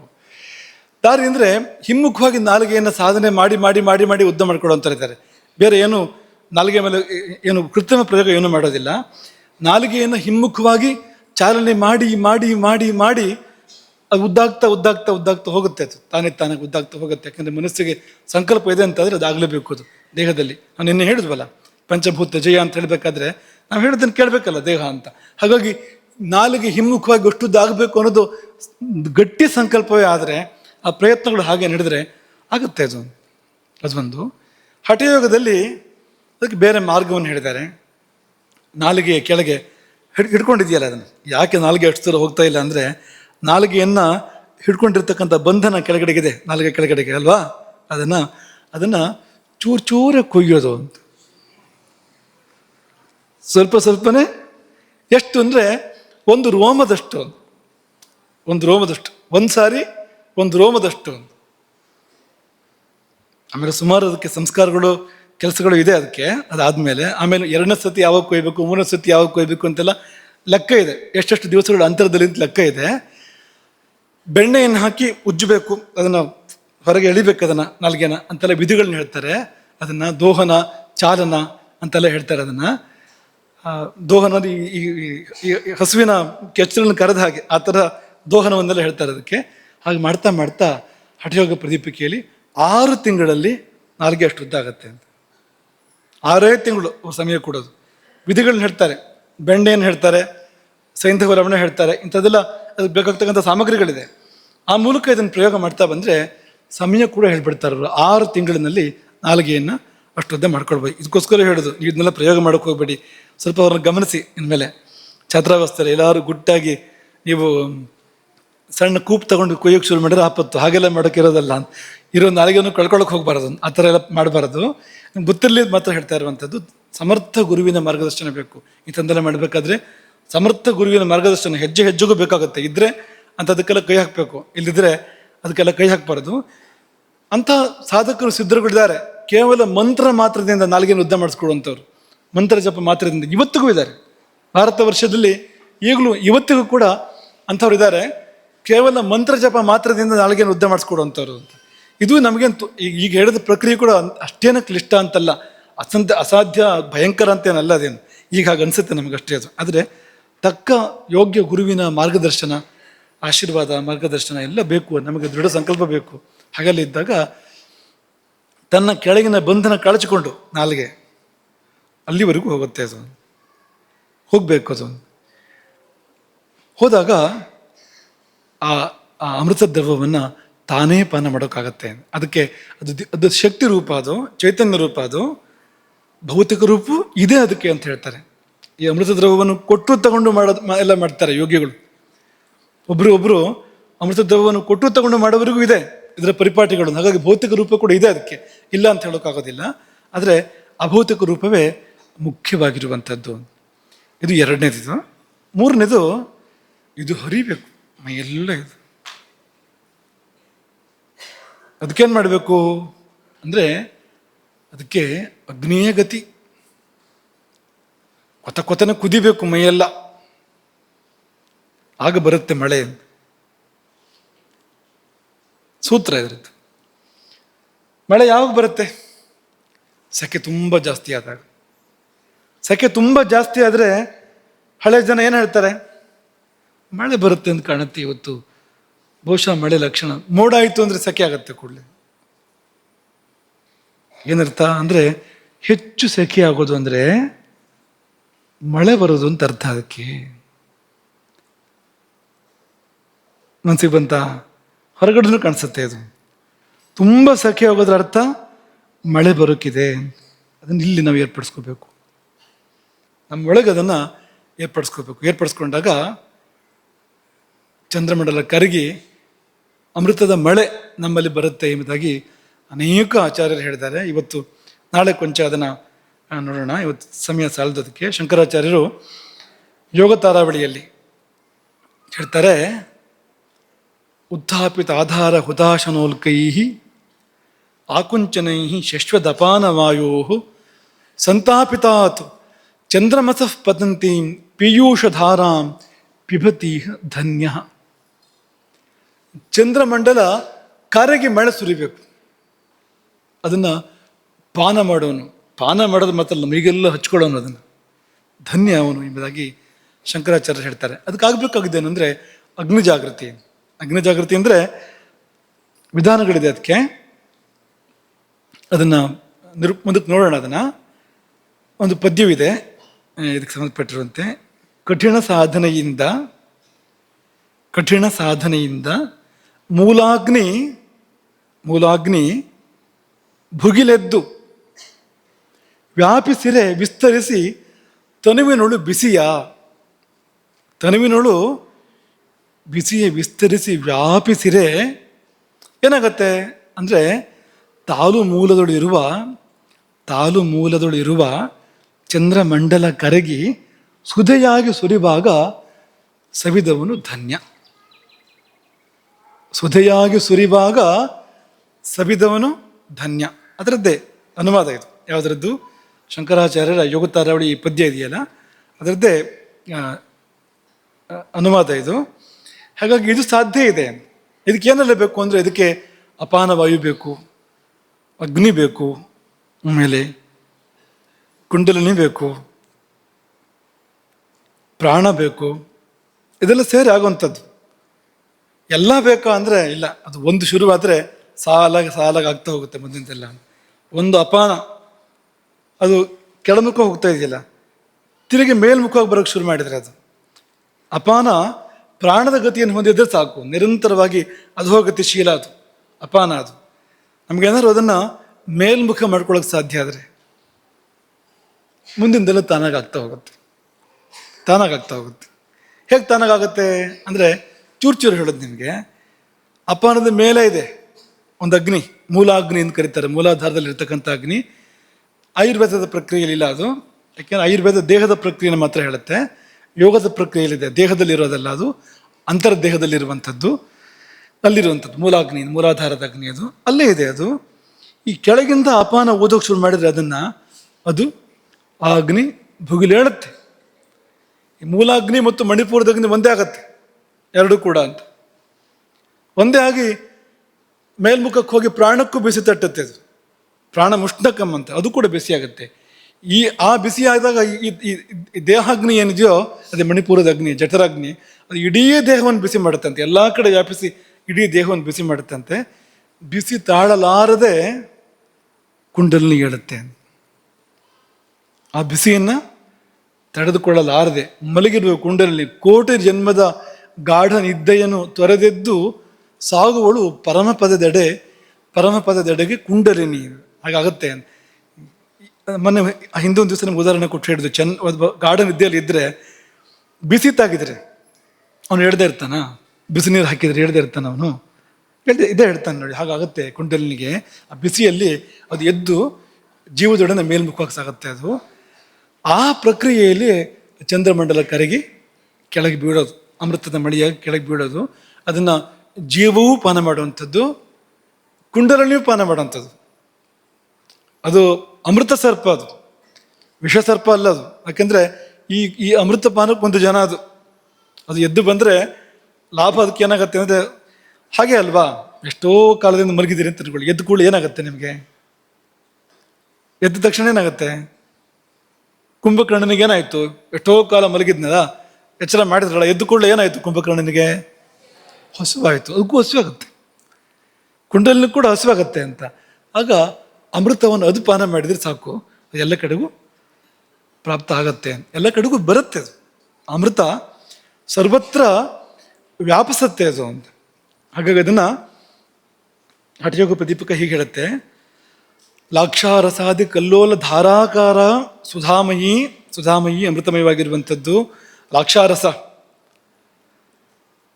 ತುಂಬ ಸವಿಯಾಗಿರುವಂಥದ್ದು ಅನ್ನೋದು ಕೇಳ್ತಾ ಇರುವಂಥದ್ದು. ಸ್ರವಂತಿ ಪರಮಾಹ್ಲಾದಂ ಬ್ರಹ್ಮರಂಧ್ರಾತ್ ಸುಷುಮ್ನಯ ಆಪಾದ ಮಸ್ತಕಾತ್, ಪಾದದಿಂದ ಮಸ್ತಕದವರೆಗೆ ಸರ್ವಂ ದೇಹಂ ಸಂಪ್ಲಾವಯೇತ್ ಸುಧಾ, ಸಂಪೂರ್ಣ ದೇಹವನ್ನು ಈ ಅಮೃತವು ಸಂಪ್ಲಾವಯೇತ್ ನೆನೆಸಿಬಿಡುತ್ತೆ. ಆನಂದಾಮೃತ ಧಾರಾಭಿ ತರ್ಪಯೇತ್ ಸಕಲಾಸ್ತನು, ಆನಂದಾಮೃತದ ಧಾರಗಳಿಂದ ಸಂಪೂರ್ಣ ಶರೀರವನ್ನು ತರ್ಪಣ ಮಾಡುತ್ತೆ. ಅದು ತೃಪ್ತಿಪಡಿಸುತ್ತೆ, ಎಲ್ಲ ಕಡೆ ತೃಪ್ತಿ. ಅಂಥ ತೃಪ್ತಿ ನೀವು ಕಂಡಿದ್ದೀರಾ? ಕಣ ತೃಪ್ತಿಯಾಗಿದೆ ಅಂತ, ಮೈಯ ಕಣ ತೃಪ್ತಿಯಾಗಿದೆ ಅನ್ನುವಂಥ ತೃಪ್ತಿಯನ್ನು ಕಂಡಿದ್ದೀರಾ? ಕಾಣದ ತೃಪ್ತಿ ಅದು, ಅತ್ಯದ್ಭುತವಾಗಿರುವಂಥ ತೃಪ್ತಿ ಅದು. ಅಂಥ ತೃಪ್ತಿಯನ್ನು ಅದು ಕೊಡುತ್ತೆ. ಆಗಬೇಕು ಅಂದರೆ, ಆ ತಂಪು ಬೇಕು ಅಂದರೆ ಮೊದಲೊಂದು ಸ್ವಲ್ಪ ಬಿಸಿ ಬೇಕಾಗತ್ತೆ. ಆ ತಂಪಿಗೆ ಹೋಲಿಸ್ತಿದ್ರೆ ಬಿಸಿ ಏನಲ್ಲ, ಆದರೆ ಮೊದಲಿಗೆ ಬಿಸಿನೇ ಅದು. ಯಾಕೆಂದರೆ ಆ ತಂಪಿನ ಅನುಭವ ಬರೋಕ್ಕಿಂತ ಮುಂಚೆ ನಮ್ಗೆ ಗೊತ್ತಿಲ್ಲದವರೇ ಬಿಸಿ ಅದು. ಅಂಥ ಬಿಸಿ ಅದು ಏರ್ಪಟ್ಟಾಗ ಈ ಮುಂದಿನದು ಆಗುವಂಥದ್ದು. ಹಾಗಾಗಿ ಶಂಕರಾಚಾರ್ಯರು ಆ ಮಾತನ್ನು ಹೇಳ್ತಾರೆ. ಬಂಧಗಳ ಬಗ್ಗೆ ಕೂಡ ಹೇಳ್ತಾರೆ. ಈ ಬಂಧ ಗೊತ್ತಿದ್ರೆ, ಜಾಲಂಧರ ಬಂಧ, ಉಡ್ಯಾಣ ಬಂಧ, ಮೂಲ ಬಂಧ ಗೊತ್ತಿದ್ರೆ ಅವನಿಗೆ ಕಾಲಪಾಶ ಇಲ್ಲ ಎಂಬುದಾಗಿ ಹೇಳ್ತಾರೆ ಅವರು. ಮೂಲ ಬಂಧ ಗೊತ್ತಿದ್ರೆ, ಉಡ್ಯಾಣ ಬಂಧ ಗೊತ್ತಿದ್ರೆ, ಜಾಲಂಧರ ಬಂಧ ಗೊತ್ತಿದ್ರೆ ಅವನಿಗೆ ಕಾಲಪಾಶವೇ ಇಲ್ಲ. ಮೃತ್ಯು ಅವನ ಬಳಿ ಬರೋ ಹಾಗೆ ಇಲ್ಲ, ಅವನಿಚ್ಛೆ. ಜಾಲಂಧರ ಉಡ್ಯಾಣನ ಮೂಲ ಬಂಧಾನ್ ಜಲ್ಪಂತಿ ಕಂಠೋದರ ಪಾಯುಮೂಲಾನ್ ಬಂಧತ್ರಯೇಸ್ಮಿನ್ ಪರಿಚೀಯಮಾನೆ ಬಂಧ ಕುತೋ ದಾರುಣ ಕಾಲಪಾಶಾದ್. ಬಂಧತ್ರಯೇಸ್ಮಿನ್ ಪರಿಚೀಯಮಾನ, ಈ ಮೂರು ಬಂಧಗಳ ಪರಿಚಯ ಆದರೆ ಯಾವ ಬಂಧವೂ ಇಲ್ಲ, ಆಮೇಲೆ ಕಾಲಪಾಶವು ಕೂಡ, ಕಾಲದ ಬಂಧ ಕೂಡ ಇಲ್ಲ ಎಂಬುದಾಗಿ ಶಂಕರಾಚಾರ್ಯ ಹೇಳ್ತಾರೆ. ಮೂಲ ಬಂಧ ಮಾಡಿದರೆ ಅಪಾನ ಮೇಲಕ್ಕೆ ಹೋಗೋದು. ಅಪಾನ ಮೇಲ್ಮುಖ ಆಗೋದಕ್ಕೆ ಒಂದೇ ಒಂದು ದಾರಿ ಯಾವುದು? ಮೂಲ ಬಂಧ. ಬೇರೆ ದಾರಿ ಇದೆ, ಈ ದಾರಿ ಹೇಳ್ತಾ ಇರುವಂಥದ್ದು. ಯಾಕಂದರೆ ಹೆಣ್ಮಕ್ಳು ಮಾಡುವಂಥದ್ದಲ್ಲ ಮೂಲಬಂಧ ಅನ್ನುವಂಥದ್ದು, ಅವ್ರಿಗಿರೋ ದಾರಿ ಬೇರೆ, ಹೆಣ್ಮಕ್ಳಿಗಿರೋ ದಾರಿ ಬೇರೆ, ಪುರುಷರಿಗಿರೋ ದಾರಿ ಮೂಲಬಂಧ. ಆ ಮೂಲಬಂಧ ಮಾಡಿದಾಗ ಅಲ್ಲಿಂದ ಪ್ರಾರಂಭ, ಅಪಾನದ ಊರ್ಧ್ವಗತಿ, ವನ್ಯ ಆ ಪ್ರಜ್ವಲನ, ಅದೆಲ್ಲ ಚಂದ್ರ ಕರಗುವಂಥದ್ದು ಎಲ್ಲ ಮುಂದಿನ ಹೆಜ್ಜೆಗಳು ಅಂತ. ಹಾಗಾಗಿ ಶಂಕರಾಚಾರ್ಯರು ಕೂಡ ಇದನ್ನು ಸಮರ್ಥನೆ ಮಾಡಿದ್ದಾರೆ. ಇದಿಷ್ಟು ಇದರ ಒಂದು ಸಾರಾಂಶ. ಹಾಗಾಗಿ ಈ ಆಹಾರ ಗೊತ್ತಿದ್ರೆ ಬೇರೆ ಆಹಾರ ಯಾವುದು ಬೇಡ. ಅಮೃತಾಹಾರ ಊಟ ಮಾಡಿ ಅಂದರೆ ಅದನ್ನು ಊಟ ಮಾಡಿ ಅಂತ, ಅಮೃತಾಹಾರವನ್ನು ಊಟ ಮಾಡಿ. ಇದನ್ನು ಊಟ ಮಾಡಬೇಕಾಗಿ ಬಂದಿದೆ ಈಗ, ಆದರೆ ನಾವು ಮಾಡಬೇಕಾಗಿರೋದು ಅದನ್ನ ಅಂತ. ಅದರ ಮುಖ್ಯ ಸಂದೇಶ ಅದು. ಎರಡನೇದು, ಇಲ್ಲೂ ಅದನ್ನೇ ಭಾವಿಸಿ ಊಟ ಮಾಡಿ. ಈ ಊಟದಲ್ಲಿ ಕೂಡ ಭಾವಿಸ್ಬೇಕಾಗಿದ್ದು ಆ ಅಮೃತವನ್ನೇ, ನನ್ನ ಹಕ್ಕು ಅದು, ನಾನು ಅದನ್ನು ಸವಿಬೇಕಾಗಿತ್ತು. ಜೀವಕ್ಕೆ ಸಹಜವಾದ ಆಹಾರ ಅಮೃತ ಅಂತ, ಅಮೃತವನ್ನು ಸವಿಬೇಕಾಗಿತ್ತು. ಏನೋ ಕರ್ಮ, ನಾನು ಹೀಗೆ ಅದು ಇಲ್ಲದೇನೆ, ಇದು ಬೇಡ ಅಂತಲ್ಲ, ಅದಿಲ್ಲದೇನೆ ಇಲ್ಲಿ ಬಂದು ಈ ಲೌಕಿಕವಾದ ಊಟವನ್ನು ಮಾಡಬೇಕಾಗಿದೆ ಅನ್ನೋ ಭಾವ ನಮಗೆ ಬೇಕು ಅಂತ. ಆ ಭಾವ ಇದ್ದಾಗ ಅಮೃತವೇ ಇಲ್ಲಿ ಬಾ ಅಂತ, ನನ್ನ ಊಟದಲ್ಲಿ ಬಾ ನೀನು, ಆ ಅಮೃತವನ್ನು ಕೊಡಿಸಿಕೊಡು ನನಗೆ ಎಂಬುದಾಗಿ ಪ್ರಾರ್ಥಿಸಿ ಭಾವಿಸಿ ಊಟ ಮಾಡಿದರೆ ಎಂದಾದರೂ ಒಂದು ದಿನ ಆ ಅಮೃತ ಸಿಕ್ಕಿದ್ರು ಸಿಕ್ಕೀತು. ಹರೇ ರಾಮ. ಗೋಕರ್ಣ ಮಂಡಲಾಧೀಶ್ವರ ಶ್ರೀಮದ್ ಜಗದ್ಗುರು ಶಂಕರಾಚಾರ್ಯ ಶ್ರೀ ಶ್ರೀ ರಾಘವೇಶ್ವರ ಭಾರತೀ ಸ್ವಾಮಿ ಮಹಾರಾಜ್ ಕಿ